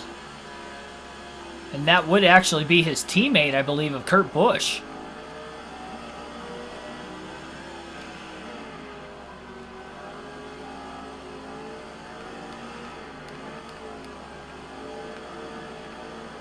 Biffle's got about a 4.2 second lead. Scott Riggs coming into the pits. Actually, that's Kyle Petty in the 45 car who just came in. The red, white, and blue paint scheme. Biffle going to stay out one more lap to lap 78. He went 39 laps on the first run. This will be 39 laps into this run by staying out that time by and pitting this time by. So Biffle will be making his second stop of the night. We're just over halfway. Pit stops number 2 of 3 going on right now, scheduled at least, as we continue to stay caution-free at the Daytona road course. on NASCAR Chase for the Cup 2005. Nextel Cup Series racing live on KRC. And we have hit 20 likes on the stream, by the way, so greatly appreciated, everybody. Just past halfway, 20 likes. We're actually on pace for maybe 35 likes tonight, so keep smashing that like button if you haven't already. Subscribe, again, for more daily NASCAR content. On the road to 10,000 subs, on the road to becoming a NASCAR commentator down the road as well, so greatly appreciate the support as always. Biffle making his way in this time. Again, 4-tire stop, no adjustment changes for the second straight stop, as he'll make it into the pit lane, no problems whatsoever. Carried a little bit more speed that time into it, but no speeding penalty whatsoever. Relaxed yellows, there are no relaxed yellows in this game. It's either you spin and it brings out a yellow, or you don't spin at all and we stay green. Yeah, it's only in the heat games where they had the relaxed yellow system on. Oh, problems on the second stop of the year for Greg Biffle's team. They had a 4.2 second lead coming into the pits, but the front tire changer had problems getting the right front tire on.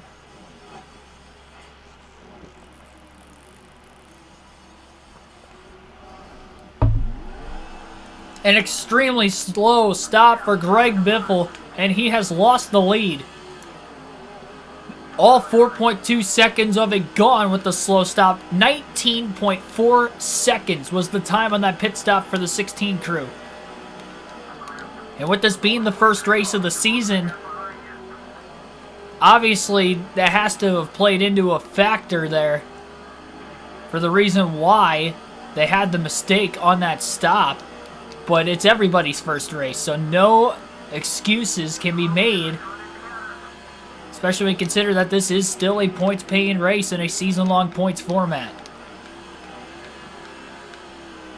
Kevin Harvick stayed out one lap just to get 5 bonus points, so he will lead his first lap of the race, and Ryan Newman will be the leader this time.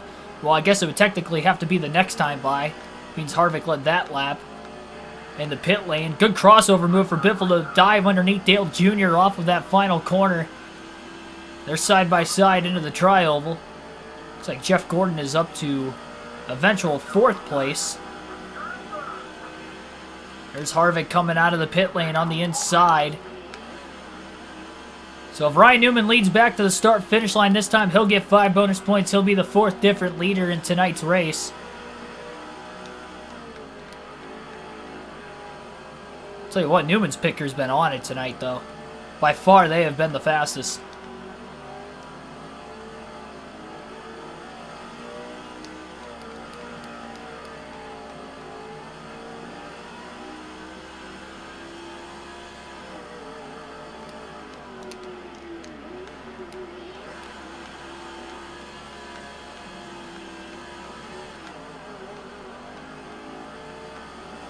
Biffle's closing in on Newman, but I don't think he'll get to Ryan Newman before the start-finish line. He's just a bit too far behind him, so there it is. The Rocket Man will get his first lap led of the night. Biffle going to try to share draft off of him into the tri-oval. So 4 different leaders now to have led at least 1 lap in this race. Big dive into turn 1. How did they not make contact as Biffle gets to the inside of Newman? Nose to nose for the lead. And into turn 3, Biffle's clear. That did not take long at all. But at least Newman was able to get 1 lap led in before Biffle ran him back down again. Biffle probably on about 5 lap fresher tires, which is why he ran him down as quickly as he did from about a second or 2 back.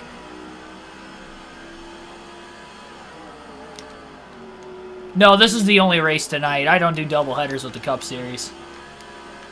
These races are too long. The only time I did was with Pocono with the doubleheader races because they were shorter. Biffle had a big bounce off that curb, knocked him out of shape, but he kept it on the racing track, the racing groove, and holds on to the lead. Still got a couple car lengths over Newman. And we're going to try to draft off Biffle into the tri-oval, though.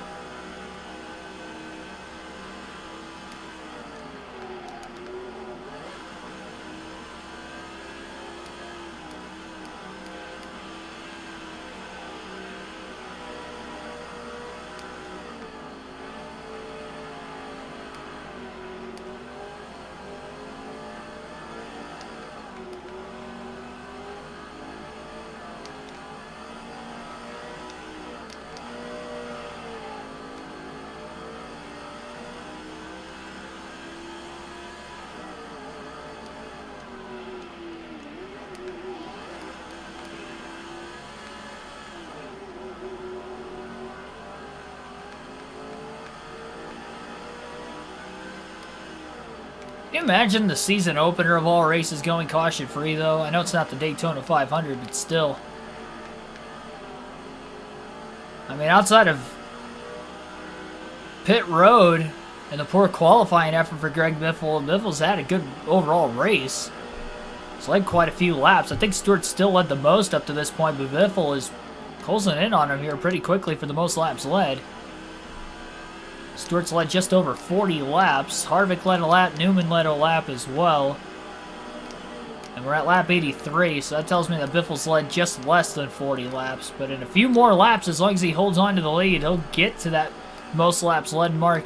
For now, then obviously he's going to have to pull away from Stewart in that category. But Stewart's not even in the top 4 anymore. Once he lost the lead, he started going backwards.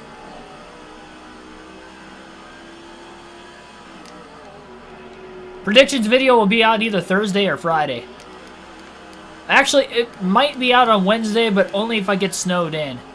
If I don't have to go to work Wednesday, I'll probably have it recorded and edited on Wednesday, but no guarantees on Wednesday, so Thursday or Friday at the latest. It will be out before the Clash, obviously.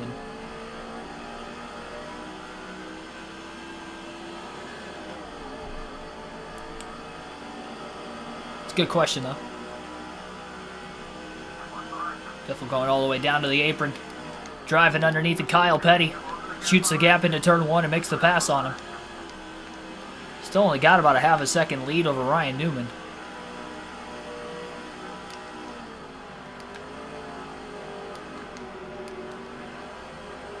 There is a free pass in this game. So if you are the first driver 1 lap down when the caution waves, you can get back on the lead lap.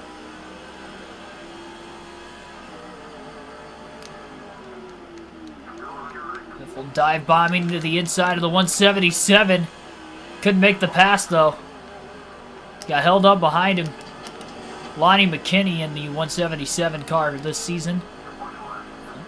Driving underneath him, but now he's going to be on the outside in this finishing corner.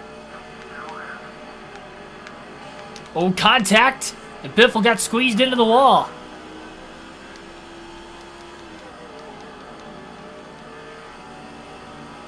And Newman's got a head of steam in the tri-oval now. Trying to close on Greg Biffle into turn 1.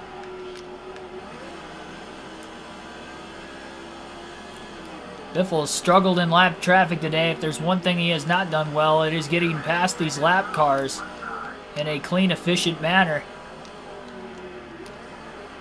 Oh, Newman goes wide. Keeps it on the racetrack, though. And he's putting a lot of pressure on Biffle. Biffle's got to make sure he's not going to get picked behind McKinney. It's been a good race, though, so far. We've kind of seen moments where we've seen drivers pull away, like Stewart and Biffle at multiple times, and then we've seen some close racing between those two, and now Newman and Biffle battling hard for the race lead as McKinney continues to hold up the 16 of Biffle. Biffle trying to get around him desperately.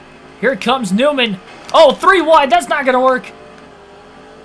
Contact between the 12 and the 16. And Newman might have been picked behind the lap car of McKinney, though they are now able to actually draft with each other. A little more contact as they get down to the start-finish line, and Biffle holds on to the lead. And he gets into McKinney now.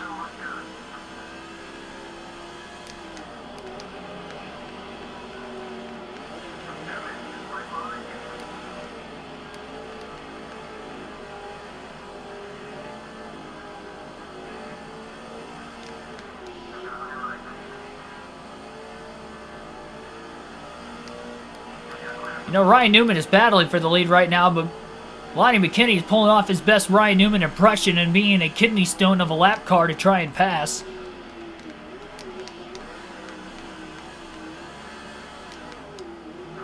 Biffle just can't get around him. He's underneath him again. He's going to be on the outside in the next corner, but then he'll be on the inside as they get back up onto the oval, so I think he's in good position to get around him finally. And Biffle will clear. And McKinney gets into the wall, and I think Newman got into the back of him. McKinney overdriving his car once again. And that stacked up Ryan Newman a bit.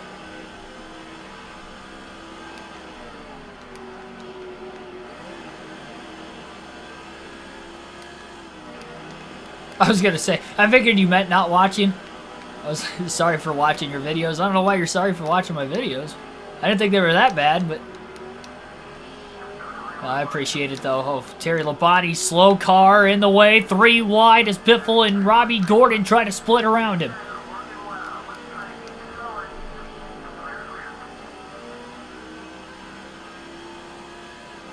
Biffle was able to get by.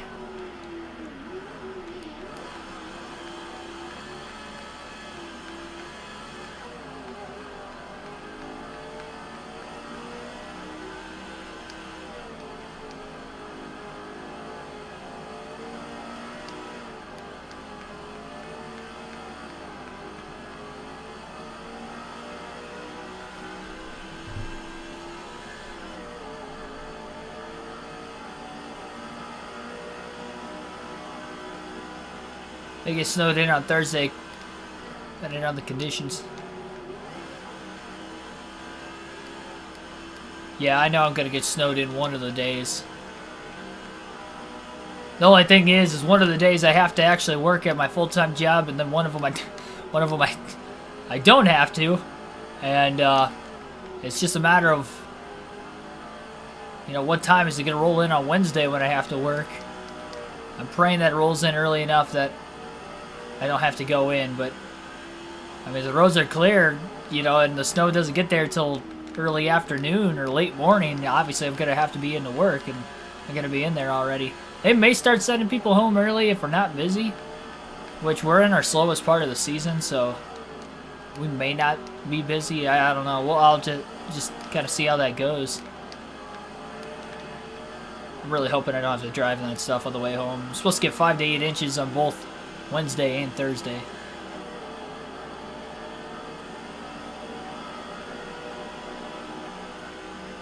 And I have about a 35-minute drive on a normal day from home to work, so it's going to be even longer in the snow.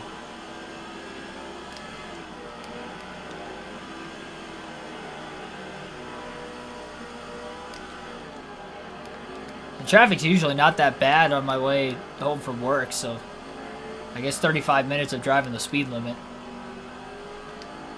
I mean, there was one day I had to drive in the snow.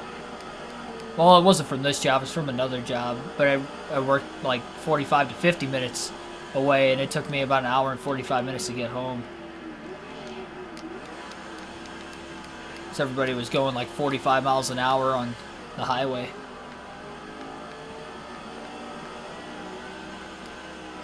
I'm very fortunate most of the time that I do get major snowstorms, I'm off of work, that it coincidentally works that way. But then the last few years, see how it's going to go this winter. So far, so good. We only really had one major snowfall where we had more than 2 inches, and that was last weekend. But it was Sunday into Monday, and my weekends are Sunday, Monday, so it worked out well for me.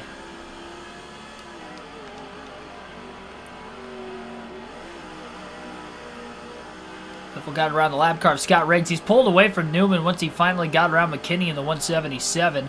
Biffle's got a 1.7 second lead. He's had as much of a 4.2 second lead over Newman, but that bad pit stop, a 19.4 second stop after the front tire changer had made a mistake on the 16 car's pit stop, had costed Biffle the lead. Actually dropped him back to 4th briefly, but it would have been eventual 3rd. Behind both Dale Jr. and Ryan Newman, Harvick stayed on the track an extra lap to lead a lap.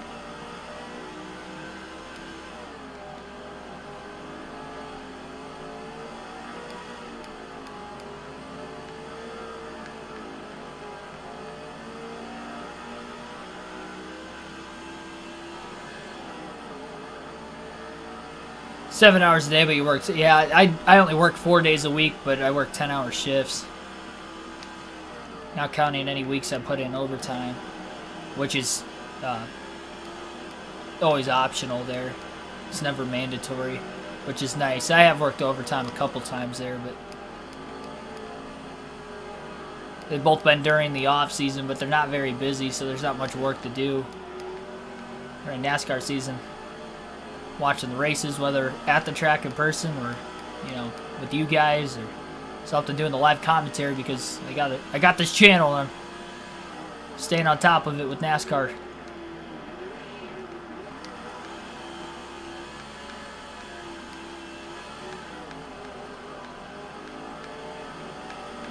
But I want to say I did 3 weeks last winter, and I don't think I've done any weeks so far this winter. But it's been pretty slow, though, too. They haven't really been offering it.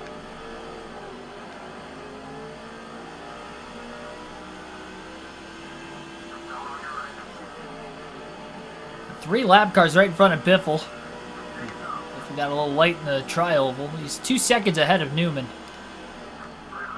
Oh, contact in front between Menard and Wimmer, 2 rookies getting into one another.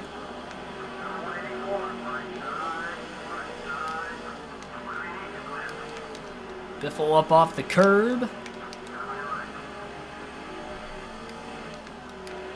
Trying to stay as steady as he possibly can.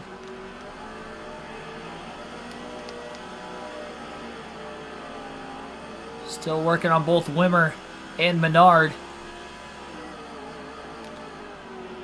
Into the back of Wimmer, just launched him past Menard.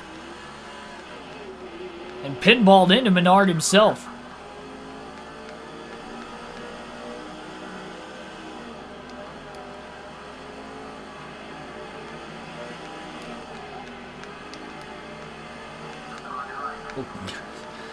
Clipping Scott Wimmer another time.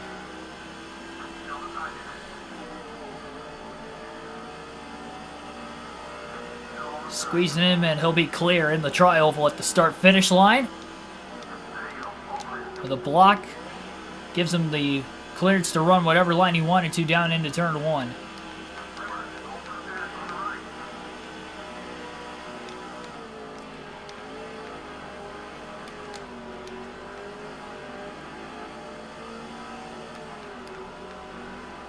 Yeah, peak season where I work is from like mid to late March all the way through late September to early October, and then it slows down in the winter. It picks up for 1 week during like the week of Black Friday. Not the week of Thanksgiving, but from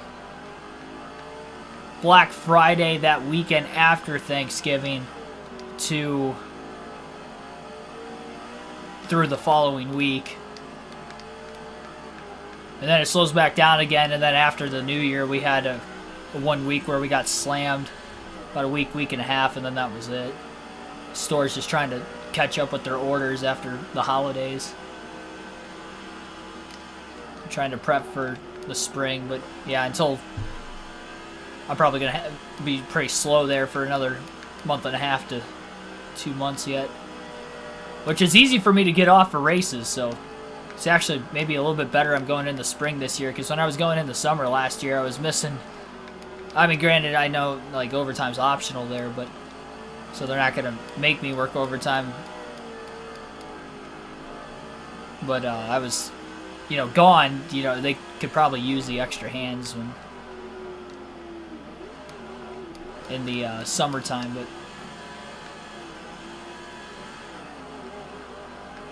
So I guess I'll be there. I'm not going to too many races during the summer months this year.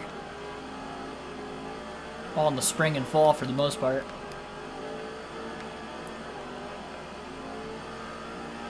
I mean, I'm going to Michigan in the summer still, and then Gateway in June. But that outside of those 2 races, though, everything else is either February, March. I guess Bristol's in April now this year. Dirt Bristol.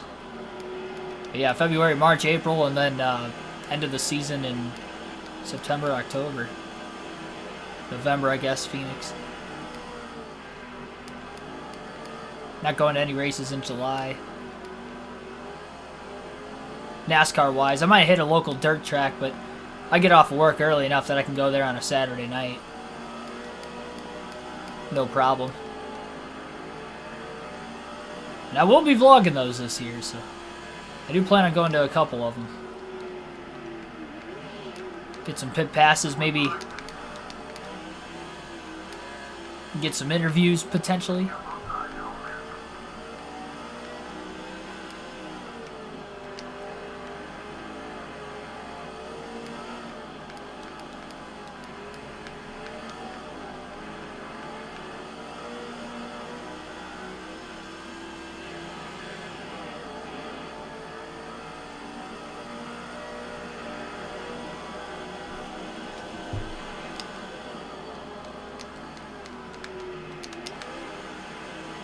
The lap car right in front of Biffle holding him up. Ray Parker in the 141 car. It'll clear up a little bit after Parker.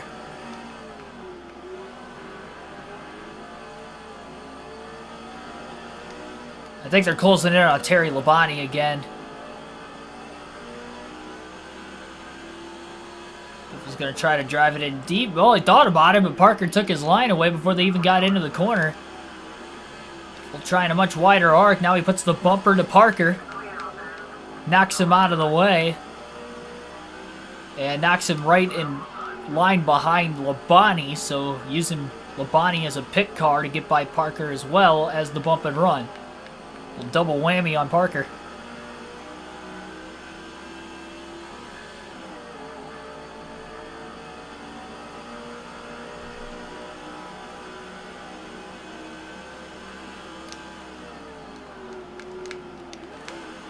I'll say with the snowstorm I had last week, and then the big one that I'm going to be getting this week, I got my dad a snowblower for Christmas, and he's thanked me a couple times already.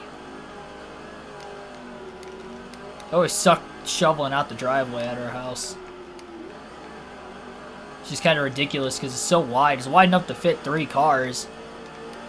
Well, it's wide enough to fit 3 in width, and then you can go front to back with 2 of them, so I mean, it's basically a 6-car parking lot, so it's just ridiculous to try and shovel. Plus, it's stone, so you can't, like, dig too low, or you're going to start throwing stones in the grass, so it's a pain. So I got a snowblower, but it's a 2-stage one, so it can actually be used on stone driveways. Won't be shooting rocks at the window or anything. Don't have to worry about that. We're closing in on lap 100. Still caution-free at the Daytona road course. A little endurance race of our own with the laps on this track. On pace to getting it done in less than 3 hours, especially if we stay caution-free. It's a pretty quick race pace so far. Takes a little bit over a minute to get around this racetrack.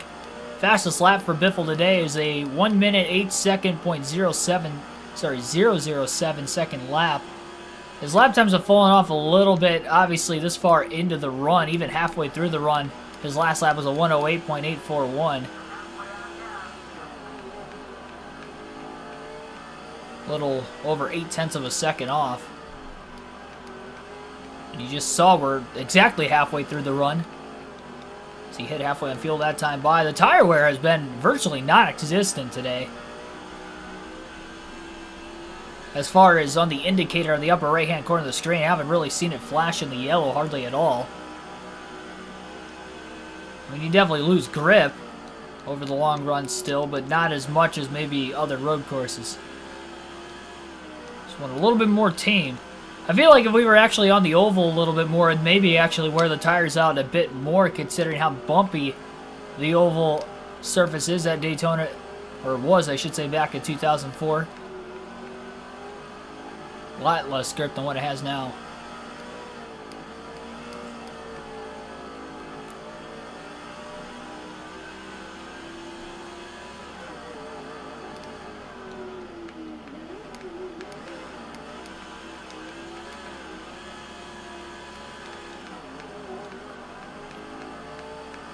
Window got cracked by me using a weed whacker.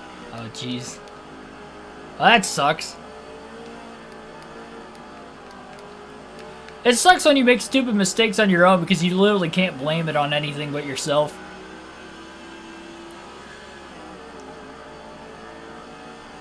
You're just like, oh, why'd I do that?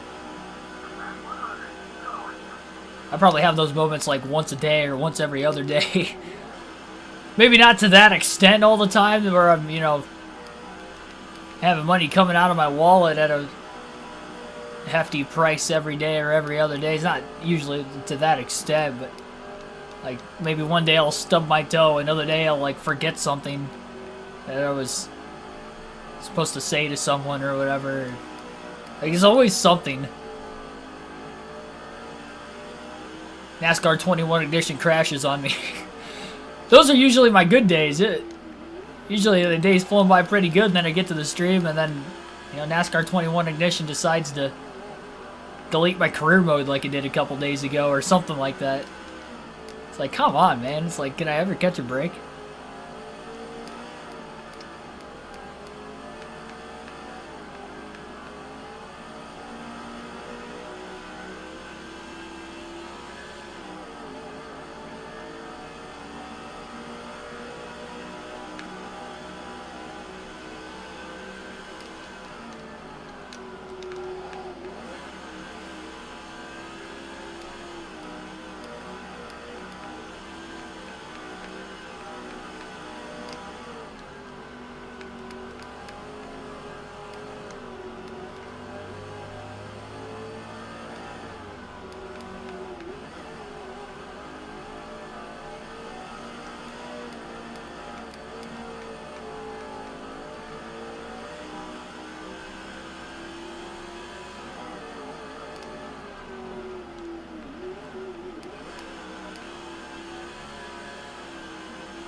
Cautions are on for the race, yeah, so we just haven't had one yet. And we only have 41 laps to go at the line. The fuel window's almost open to make it to the end of the race for that third and final stop.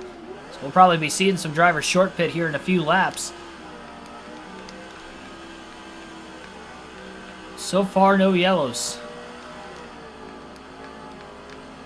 Newman has had probably the fastest pit stops of anybody so far today, and as far as Greg Biffle goes, well, his last pit stop was 19.4 seconds. His crew has made one mistake in the first two stops to start the season. What will happen going forward?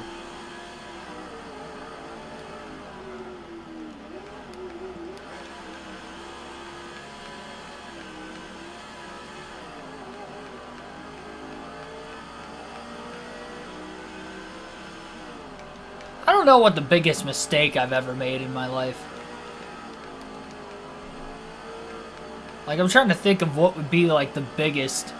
I'm trying to think of something that's actually costed me long term, and I don't think I've had something like that happen yet. Hopefully it never happens. Knock on wood. Like, I've never had, like, long-term repercussions of something I've done that I can think of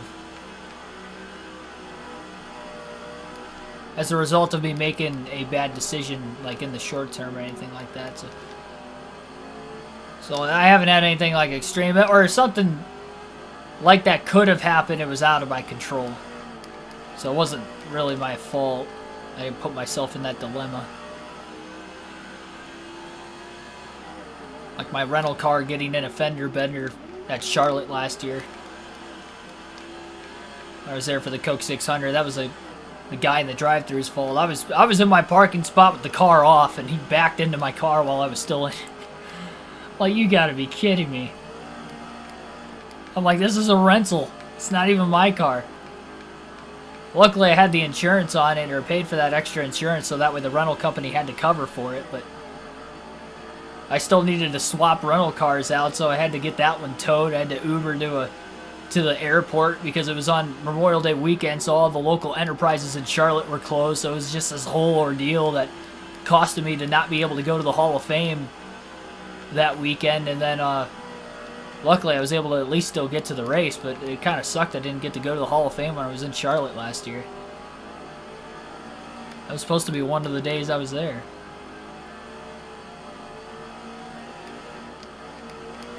I also got my car towed when I was in Indy for the Brickyard 400 back in 2018. Some guy thought I parked there illegally, or at least I parked there illegally, and some guy thought I did it on purpose, so he towed my car. He's like, oh, we caught you on a security camera sneaking into the racetrack. I'm like, listen, dude, if I knew I had to pay to park here, I would have paid to park here, but there was nobody taking anything.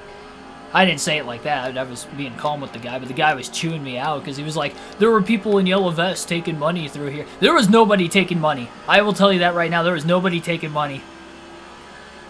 There were people rolling in, and I followed 3 other people into this place, and I parked, and by the guy's accounts, it's like, the only reason I knew you parked here illegally is because you parked in my spot. It must have been like the manager or something. Towed my car out of there.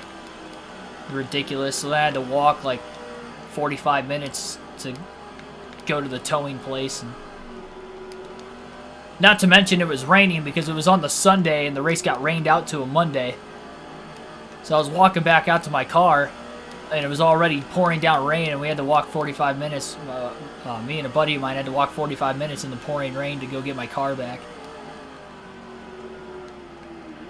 Like, you could say it was my fault because I did park there, but the guy's story did not match up with why my car got towed.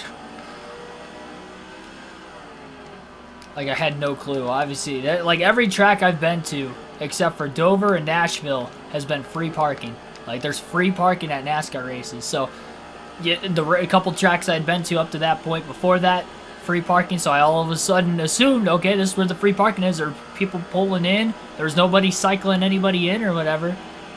And then...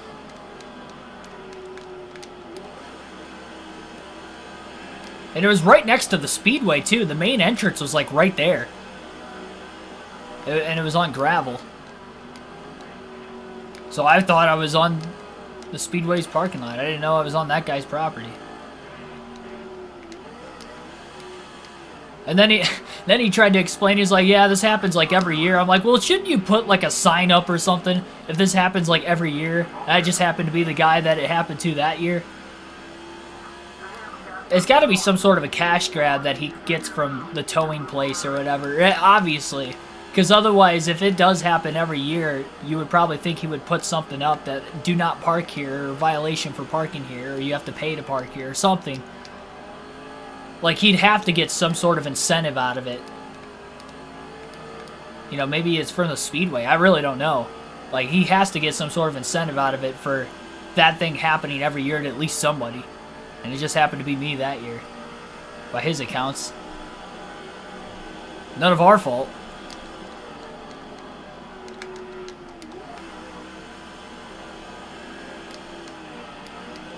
Hate it when people are overly dramatic like that. Especially when you don't even have to do with the situation half the time. Kind of just get yourself shoved into it.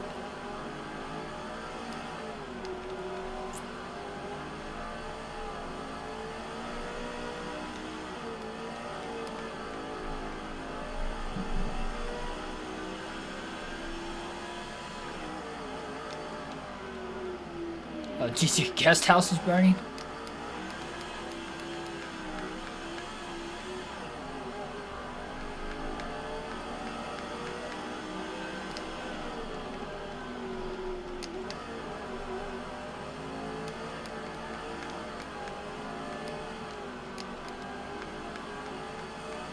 Oh, lap car just got in the wall.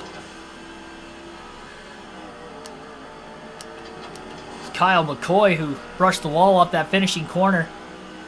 Ryan Newman's starting to run down Bivol again. He did that towards the end of the last run, too. As lap traffic was holding up Greg Biffle. Biffle's been stuck behind McCoy here for a few laps.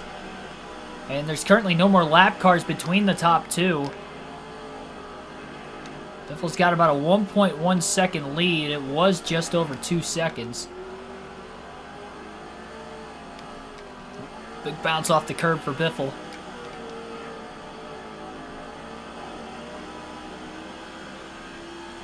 Biffle has led the most laps up to this point in the race. Quarter of a tank of fuel left. Biffle slides into the hairpin.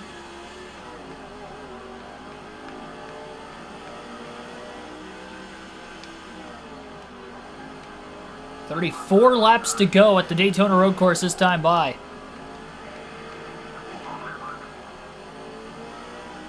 Biffle with about a 1 second lead.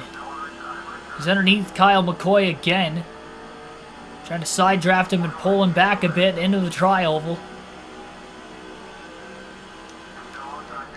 Drive it deep into turn 1. And he's got McCoy clear into turn 2.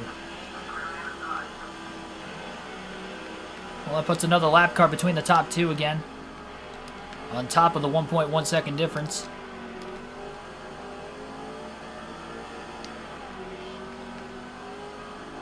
Can't tell who that next lap car is up ahead of Biffle. He's probably about a second ahead of him still. Maybe a little less than that. Pocono does have free parking. Yes, it does. Yeah, every track. The only tracks I've had to pay for parking was Nashville and Dover. And they were both Dover Incorporated races last season. It was $10. I think it was 10 if I remember right. Yeah, it was $10. But all the ISC or NASCAR-owned tracks and all the SMI tracks, yeah, those are all free parking.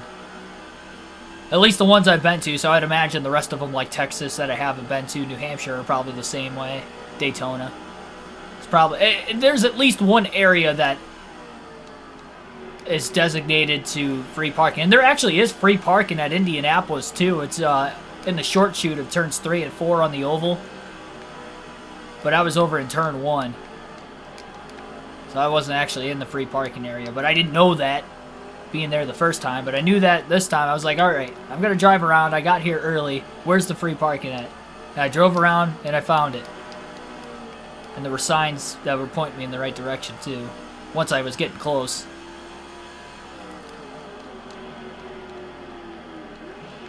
I went back there again on Sunday. And it was still free. So it was free both days.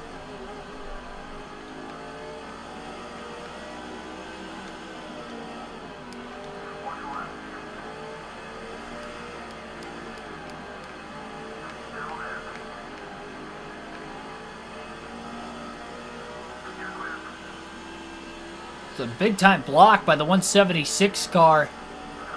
To the outside, getting back up onto the oval. Biffle crosses back over down to the bottom. And he'll make the pass into turn 1. New Hampshire has free parking. Yeah, I kind of figured. The SMI tracks. Yeah, it's just those private-owned racetracks, like Dover Incorporated.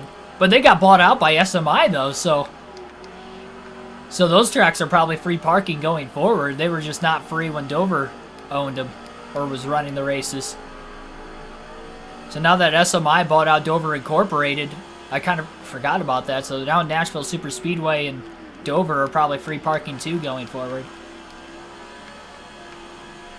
I'd bring cash just in case, but I would assume that that would be the case considering the rest of the SMI tracks are free parking. But yeah, even privately owned tracks, Indianapolis, Pocono, they both have free parking.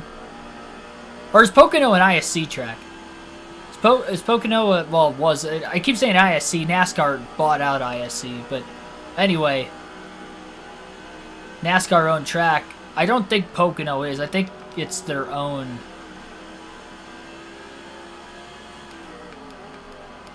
I could be wrong on that. But it might be privately owned. I know it was. I don't know if it still is, though.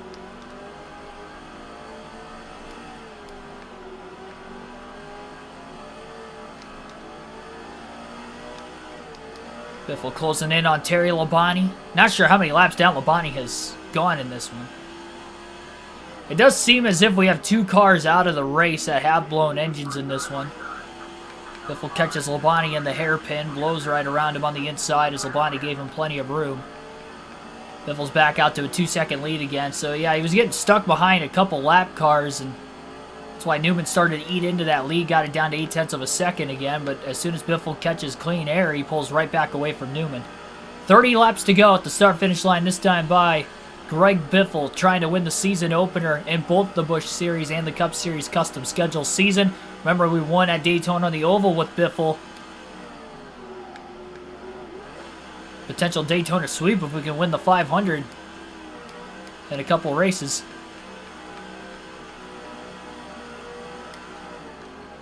We'll have more trips, obviously, to the Daytona Oval and both the Busch and the Cup Series. Got to run there for the night race yet.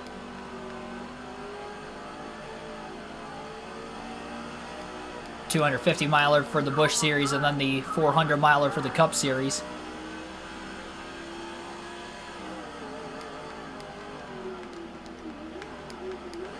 And yes, I did go with my car to the Indianapolis road course too. It was my actual car that got towed when I was in Indy in 2018. I took my actual car. And I was thinking when I was on the way there, means I was going to get there early on Saturday. Well, I was there early for both races, I guess, technically, but especially Saturday. And I was thinking about going into that place because it was a liquor store. It wasn't like it was a guy's house. It was a liquor store. It was the manager of the place, and I was thinking about going in there and just I don't know, doing something. I thought about it, but then I was like, you know what? I'm going to be the bigger man. I'm like, it's not worth my time. I'm not going to go in there and wreak havoc on the place or something while I'm back in town for something he did to me 3 years prior. Because I'm not somebody that holds a grudge. It ruined my day for that day, but it didn't ruin me for 3 full years. I'm not gonna... You know, I went back to the track on Monday. I didn't get my car towed. I was able to park for free on that Monday, and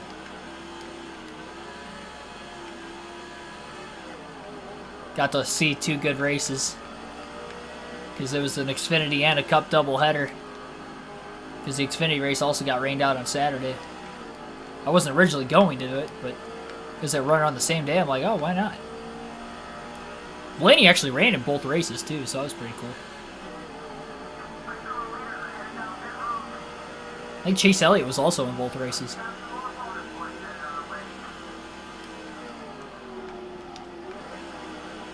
Well, Greg Biffle just clinched the most laps led that time by at the start-finish line.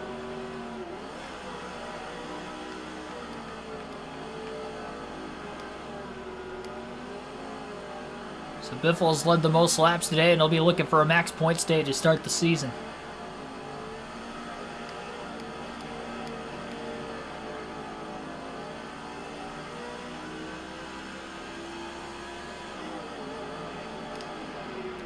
Kansas, yeah, Kansas is owned by NASCAR too, though, so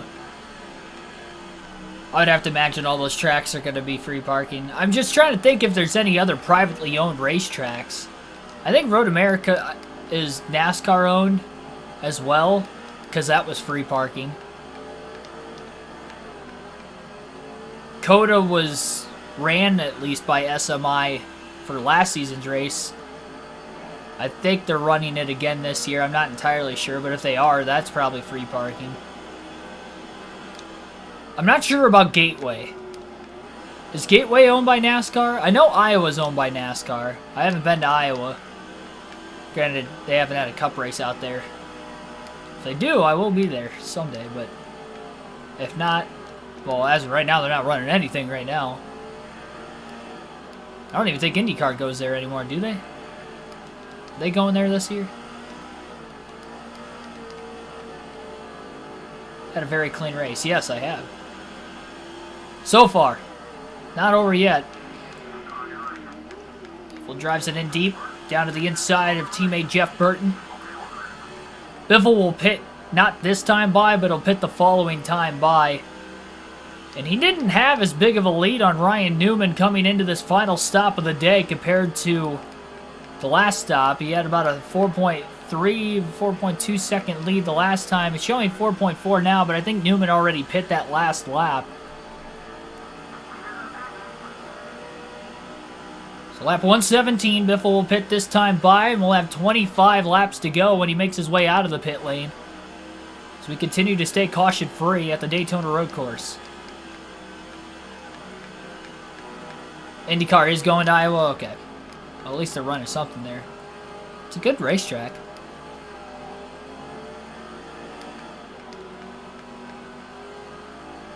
IndyCar's always been Midwest-based, too, so it doesn't surprise me that they're going to Iowa. Most of the tracks they run are Midwest. That's why they run at Mid-Ohio for one of the races. And they run a Detroit doubleheader. Though next year, I think it's just one race, so I don't think they're doing a doubleheader in Detroit. Of course, the Indy 500, Iowa. He used to race at Milwaukee. They used to race at Michigan. Well, Biffle will be pitting right here, right now. Final stop of the day. 4 tires and fuel, no adjustments for the 16 of Biffle. 25 laps to go. He's already clinched the most laps led, and now they need a clean stop because the last one was not clean. Looks like the couple drivers out of the race potentially are Bobby Labonte and Mark Martin.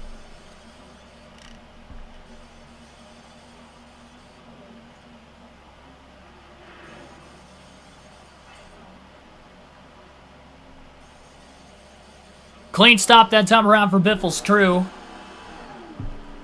And we'll see if he'll be able to cycle back in the race lead. Kevin Harvick is out on the track. He was the last to pit last time, led a lap. This time he will lead a lap as well. But Greg Biffle will be the leader once Harvick pits. Which I would assume Harvick will be pitting this time by.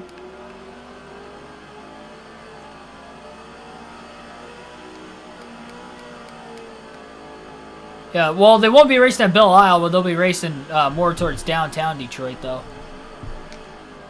Should be pretty cool.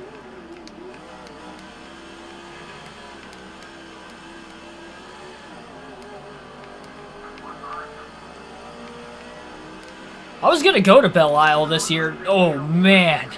Well, we nearly saw our first caution. I thought Ward Burton had a trip into the infield there for a second. And not on the asphalt.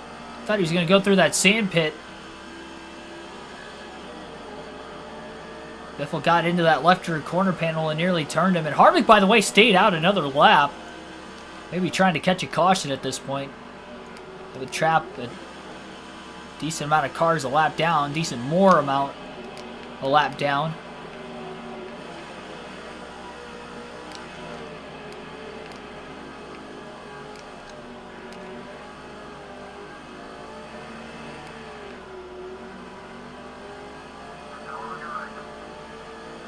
Burton trying to hold Biffle up. Biffle to the inside there.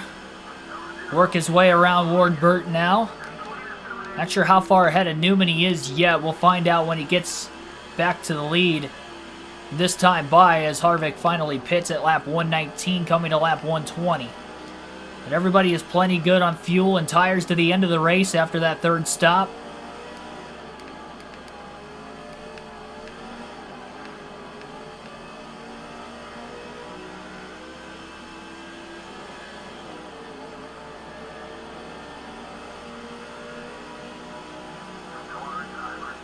I think everywhere in June through August is typically pretty warm, or at least is the warmer parts of the year for that area, wherever it's at. Biffle drove it hard into turn 1, trying to put Michael Waltrip a lap down. Waltrip will go a lap down now.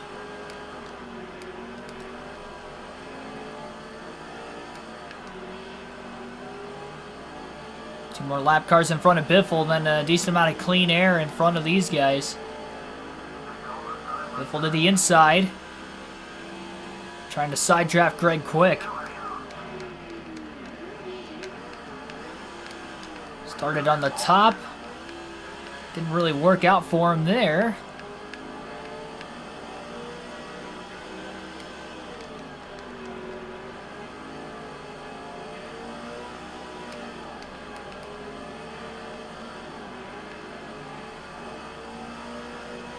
May get underneath Quick in the tri-oval.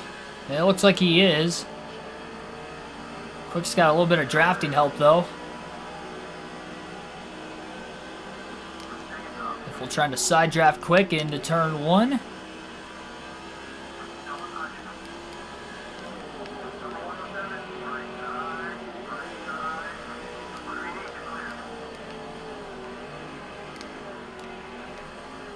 Biffle using the curbing.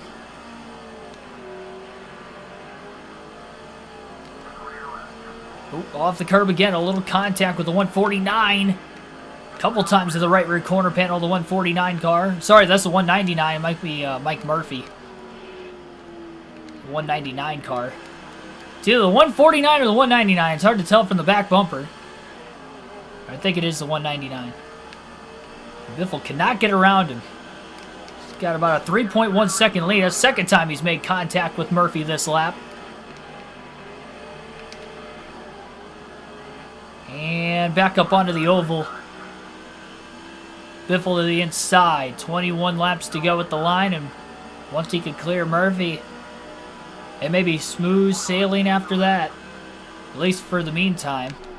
Oh, contact! Murphy's in the wall! Caution's out! Oh, man, our first of the race, and Biffle just killed the right side of his race car.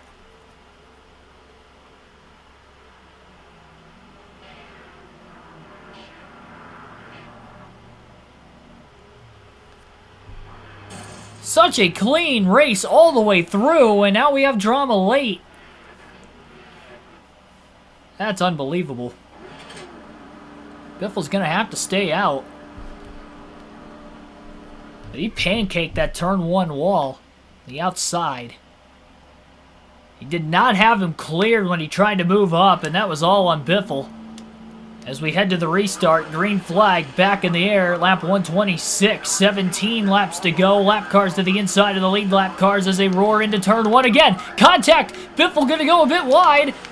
Getting back onto the track to 3 wide as he squeezes Ryan Newman to hold on to the lead. Look out, everybody. Been clean so far, but might have cautions breeding cautions now.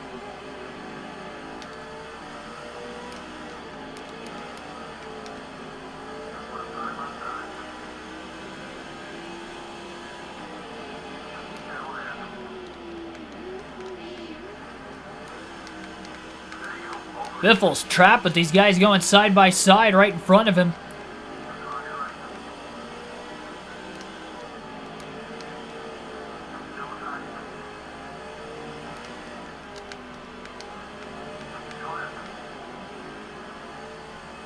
Gets around Craig quick, who I believe got the wall off the exit of that final turn.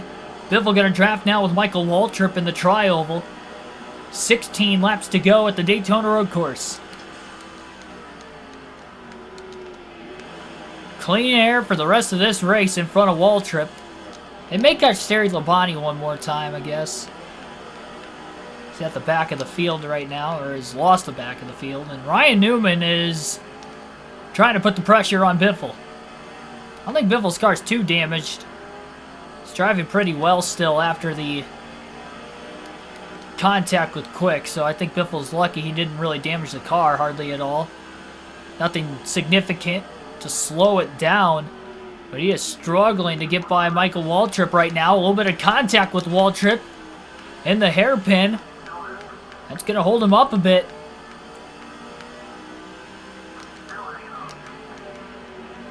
Waltrip going to hang on in front of Biffle again. Biffle slides the tires into that final corner. And if Biffle continues to struggle to get around Waltrip, Newman might be there for the lead eventually.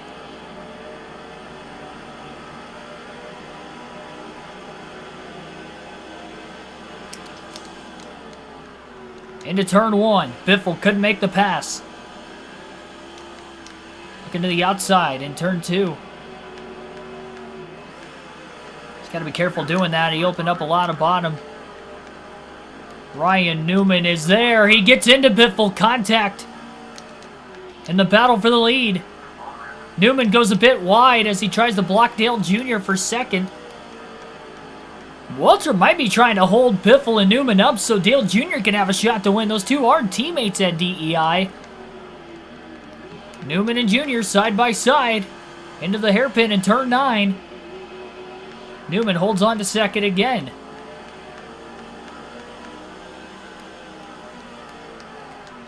Biffle getting tight behind Newman now. Tires aren't that old, but the dirty air is hurting the 16. He hasn't had much of it today. And he struggled in lap traffic all day, so you have to assume.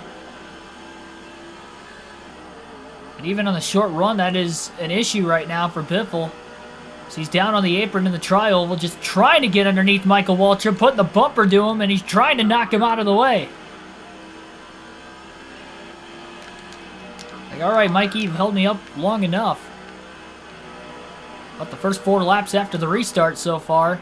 And Biffle finally clears Waltrip. Waltrip trying to challenge back to the outside. Biffle off the curbing, holds on as he throws major blocks on the 15. And now it's Newman's turn to try and get around the 15 of Waltrip. Biffle's all clear. Trying to pull away with it for these final 14 laps.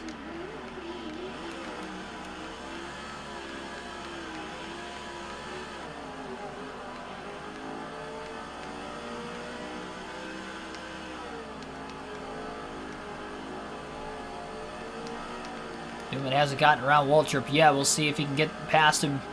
They get back up onto the oval, into the tri-oval. Biffle's got about 0.8 of a second lead. Waltrip has definitely been in the way of not only Biffle, but Ryan Newman now as well. Well, Newman ran him down a couple times in lap traffic at various points in the race, but again, no lap traffic to the end of the race for Biffle, except for a very off-the-pace Terry Labonte, and that will be it. They'll catch him one time, and I don't think they'll catch him another time after it. It'll be at least a few more laps before they catch him. Now will we stay green to the end of the race? Remember, this race could potentially end under a caution if we get a late enough yellow. And it's not like NASCAR Thunder 04 where we get the race back to the line either. It would freeze the field at the time into the yellow and that would end it. So you do not want to lose this lead late thinking that you can get it back. You got to hold on for all you can. There's another slow car, it seems like, on the racetrack that is trying to limp his way to pit road, potentially. Or maybe it's somebody that just went off the track, came back on.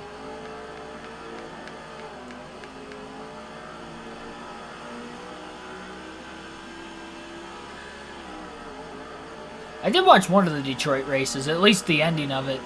Second half of the race. I think it was the second one this year.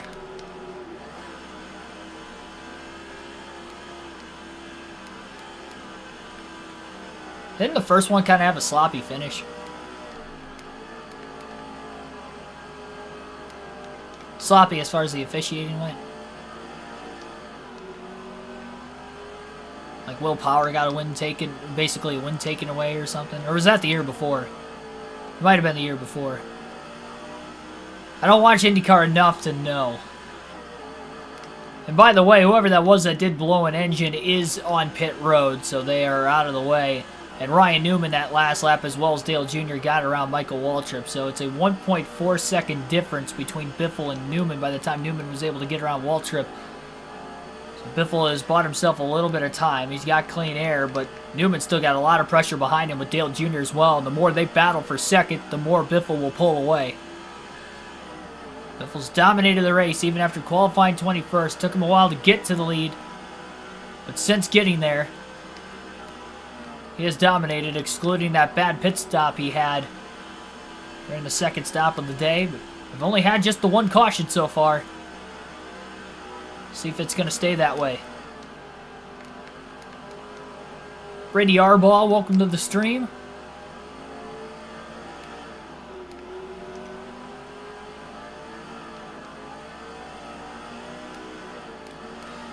Erickson won the first race. Do not remember controversies with that race now. It must have been the year before then.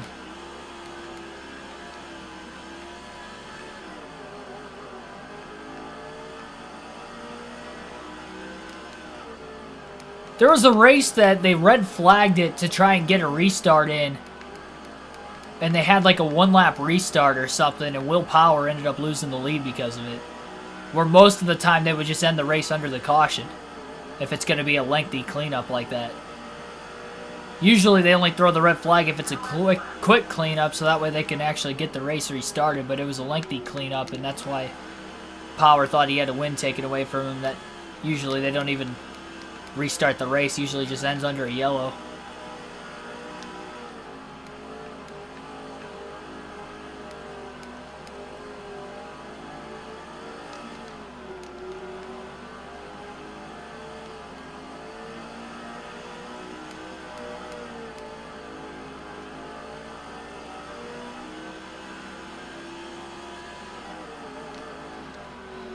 Biffle's managed the gap for about a lap to a lap and a half now over Newman. And has actually pulled him a couple tenths of a second as well.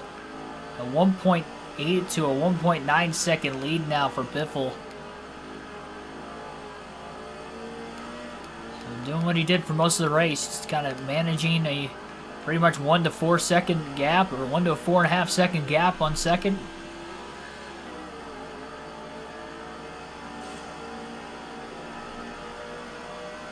Little mistake there from Biffle. Up off that final corner, getting close to the trial. Minor. Hasn't hit the wall too many times today. For the most part, he has kept the car clean, so that's why he still got speed in it. I know he had accidentally turned the lap car of Greg Quick, bringing out that first and only caution with about 22 laps to go, but...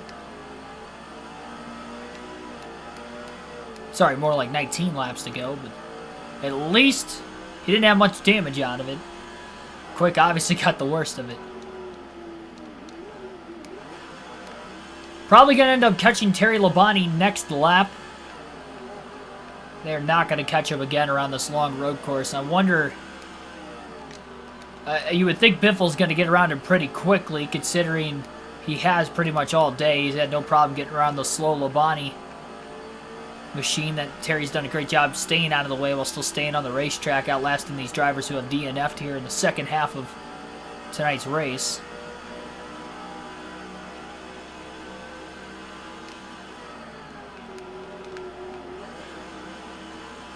Probably going to catch him in turn 2, it looks like. Okay, maybe exit of turn 2, it looks like. Labonte moves up out of the way. Biffle makes the clean pass. Labonte goes another lap down, and just have to wait and see, or at least look at that interval to see if Dale Jr. and Ryan Newman get held up as well. And maybe Dale Jr. can get around Newman easily.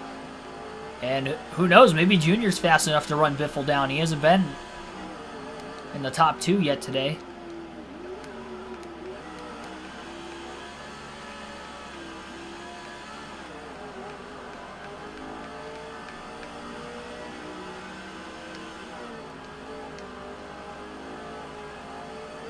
They definitely got held up by Labonte a little bit. It went from a 1.8 second lead to a 2.4 second lead as they clawed back to the start-finish line this time. 7 laps to go at the Daytona road course. If we get to 5 laps or less to go, the race could end under a yellow if we get a caution. We had a 1-lap restart in the Busch Series when we had a yellow with 5 laps left. So definitely we get to 4 to go or less, I think the race will end, but we'll just have to see. Maybe it depends on what the cleanup is. We also had a decent-sized crash in the Busch race, so maybe if we have just a single-car wreck like we did earlier, they'll get it cleaned up pretty quickly.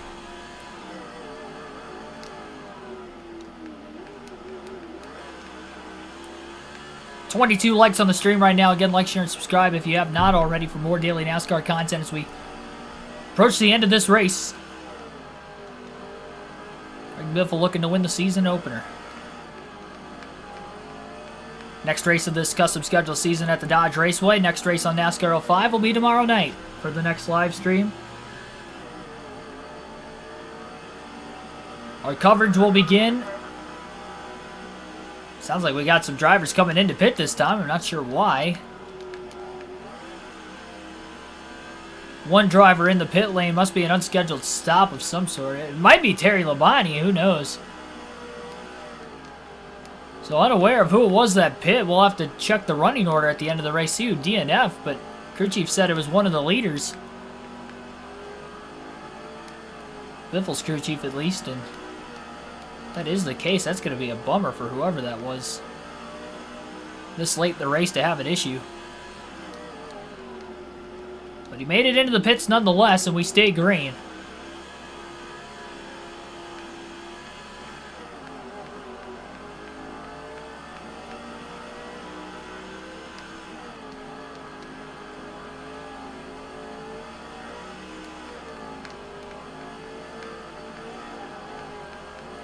Up off the final corner. 5 laps to go at the line for Greg Biffle.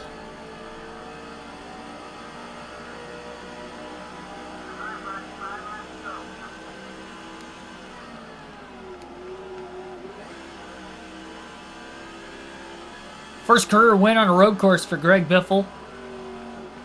And it'll be only his second career win, considering he only had one in his rookie season in 2003. And this would be a 2004 season for the custom schedule.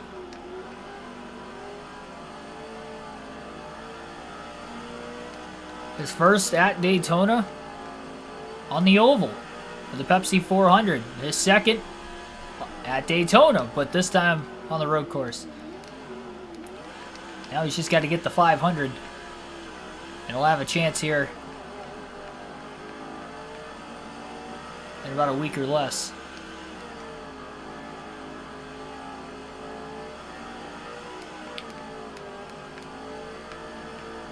So Terry Labonte has gotten passed by every other car in the field again after this restart. Biffle will definitely not catch him in the final 4 laps. 3.3 second lead for Biffle, continuously pulling away. And at a point now where if we get a caution, I'm all but certain it's going to end it. So he feels very, very comfortable. Now, no cautions come out in the final lap. But, I mean, there's no lap traffic anywhere close to him with this late race restart. So there is no way that he's going to get caught up in somebody else's mess. I guess that he could always run over a piece of debris. That would be terrible if that happened. That is something that has not happened, though, to myself in this game. As final lap, we've seen a wreck, and then I run over a piece of debris. We have seen wrecks on the final lap in this game, but nothing like that exactly.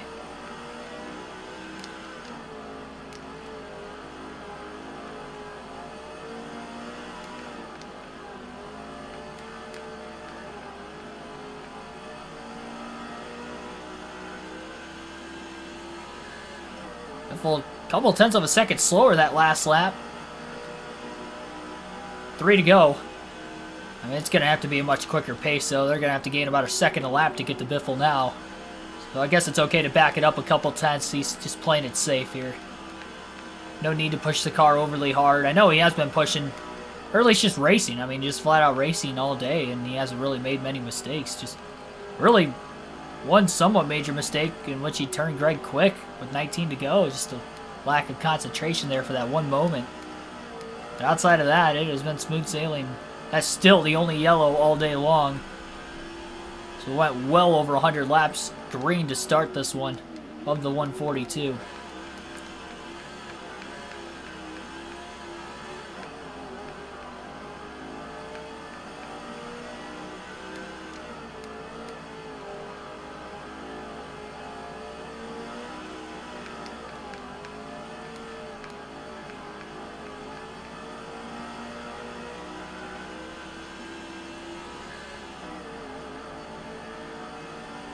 Two to go at the line for Greg Biffle.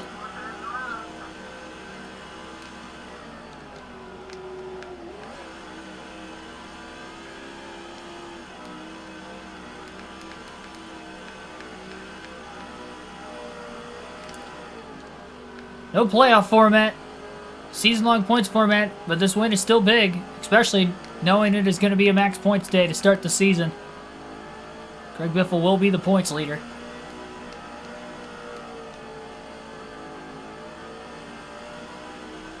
A lot more fantasy road courses to come other than this one later on in the year. It's going to be a few races before we get to another one, but another fantasy track coming up in the next race at the Dodge Raceway before this weekend. For a stadium race of our own before the actual Busch Clash taking place on Sunday. Speaking of which, we will be doing live commentary of that Busch Clash, but the heat race is starting at 3 Eastern Standard Time, and then at 6 Eastern Standard Time we'll also be live commentating the actual full main event race. Final lap at Daytona. Greg Biffle looking to get it done.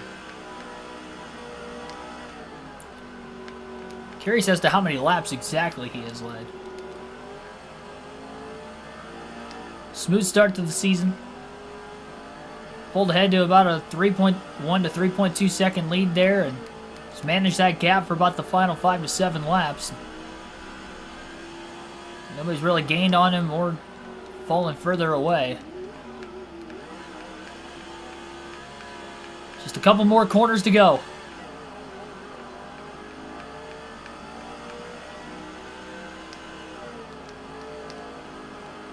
One caution, that's it. For the most part, a fairly clean day for Biffle, as well as most of the field. Off the final corner, and back to the trial. We'll check the flag. We'll be waving. Greg Biffle will win the Florida 500K at the Daytona Road Course. And start the season with the points lead.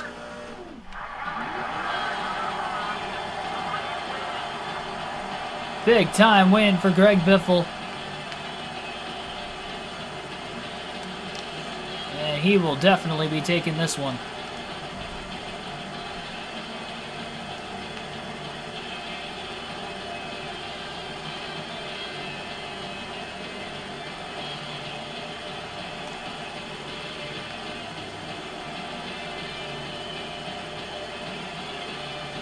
Big smoke show on the front stretch, and Biffle can only hope that he can do it. Yet another burnout through the speed weeks at Daytona. He's done one in the Busch Series. He's done one now in the Cup Series. Not as dramatic a fashion in this one today, but a win nonetheless at Daytona. Now he'll be going for the 500. I guess we'll still have the dual race as well for the qualifying race before the Daytona 500. What a burnout for Greg Biffle. Front stretch. I'm getting better at it the more I do it in this game. Yeah, there we go. And we'll take a look at our official results to today's race. 2 hours, 48 minutes total time to get the 142 laps in for this Cup race today. 8 lead changes total, 109.7 miles an hour, the average speed. 1 caution for those 3 caution laps in the final 20. And a 3.7 margin, second margin of victory. Biffle led 97 laps today, clearly leading the most. Dale Earnhardt Jr. actually ended up finishing in second without leading a single lap. I think Ryan Newman might have been the driver that blew an engine late. What a tough break for him because he had a fast car all day. Kevin Harvick led 3 laps in the middle of green flag pit stops over a couple different stretches there. He led 2 laps after the final set of green flag stops. He also led 1 lap during the second set of green flag stops. Tony Stewart led 41 laps, the first 35 after qualifying on the pole. Then he led 6 more during the second run after cycling back to the lead, pitting a few laps before Biffle at the time. He finishes 4th, and Matt Kenseth will round out the top 5. Jeff Gordon finishes 6th, Jimmy Johnson 7th, Casey Kane 8th, Dale Jarrett 9th, and Elliott Sadler will round out the top 10. In this one, 21 cars finished on the lead lap.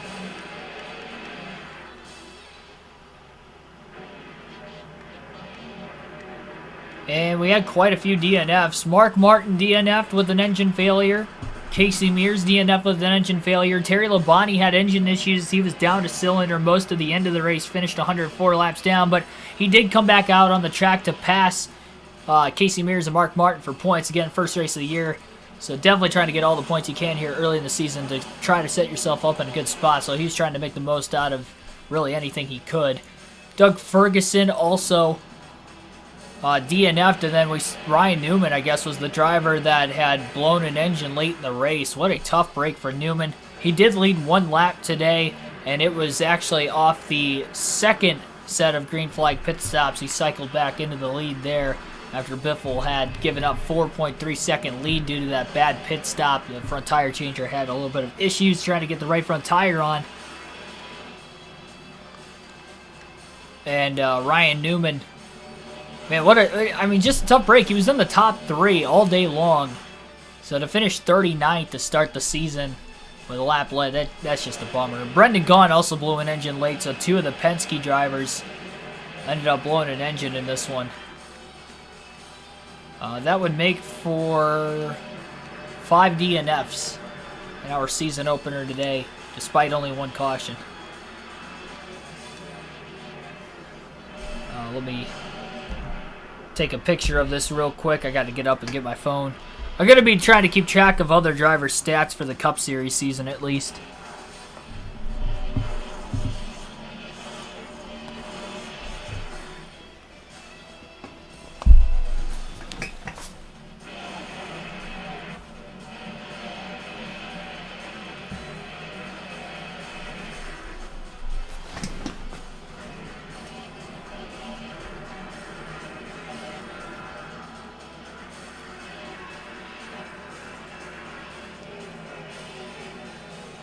Alrighty. And we'll get to see Greg Biffle in Victory Lane here at Daytona. There he is, winning the Florida 500K.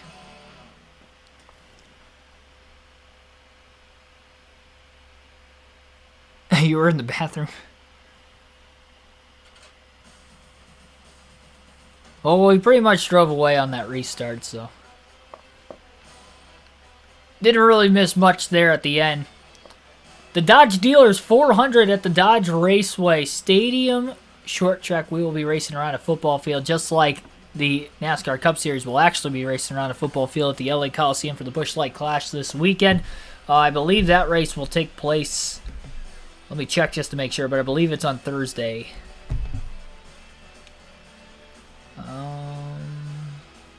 Friday night.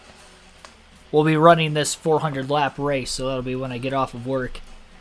Friday night at 6. Our next live stream will be tomorrow night at 6 p.m. Eastern Standard Time. It'll be the NASCAR Busch Series Custom Schedule Season Race 2 at Bristol. I believe it is the day Bristol race, if I'm not mistaken. So a 250 lap day race at Bristol tomorrow night on the channel. Tim Irvin, I saw you there in the chat late, so thanks for at least tuning in. Hopefully you left a like. But appreciate all you guys coming out, supporting me as always here tonight. 23 likes on the stream right now as we're about to hit end. And overall, pretty good race. Welcome for all you new fans to the channel. Like, share, and subscribe for more daily NASCAR content. Road to becoming a NASCAR commentator down the road. And right now for the year 2022 on the road to 10,000 subs as well, the year of end goal. Thanks, everybody. And I will see you guys tomorrow night.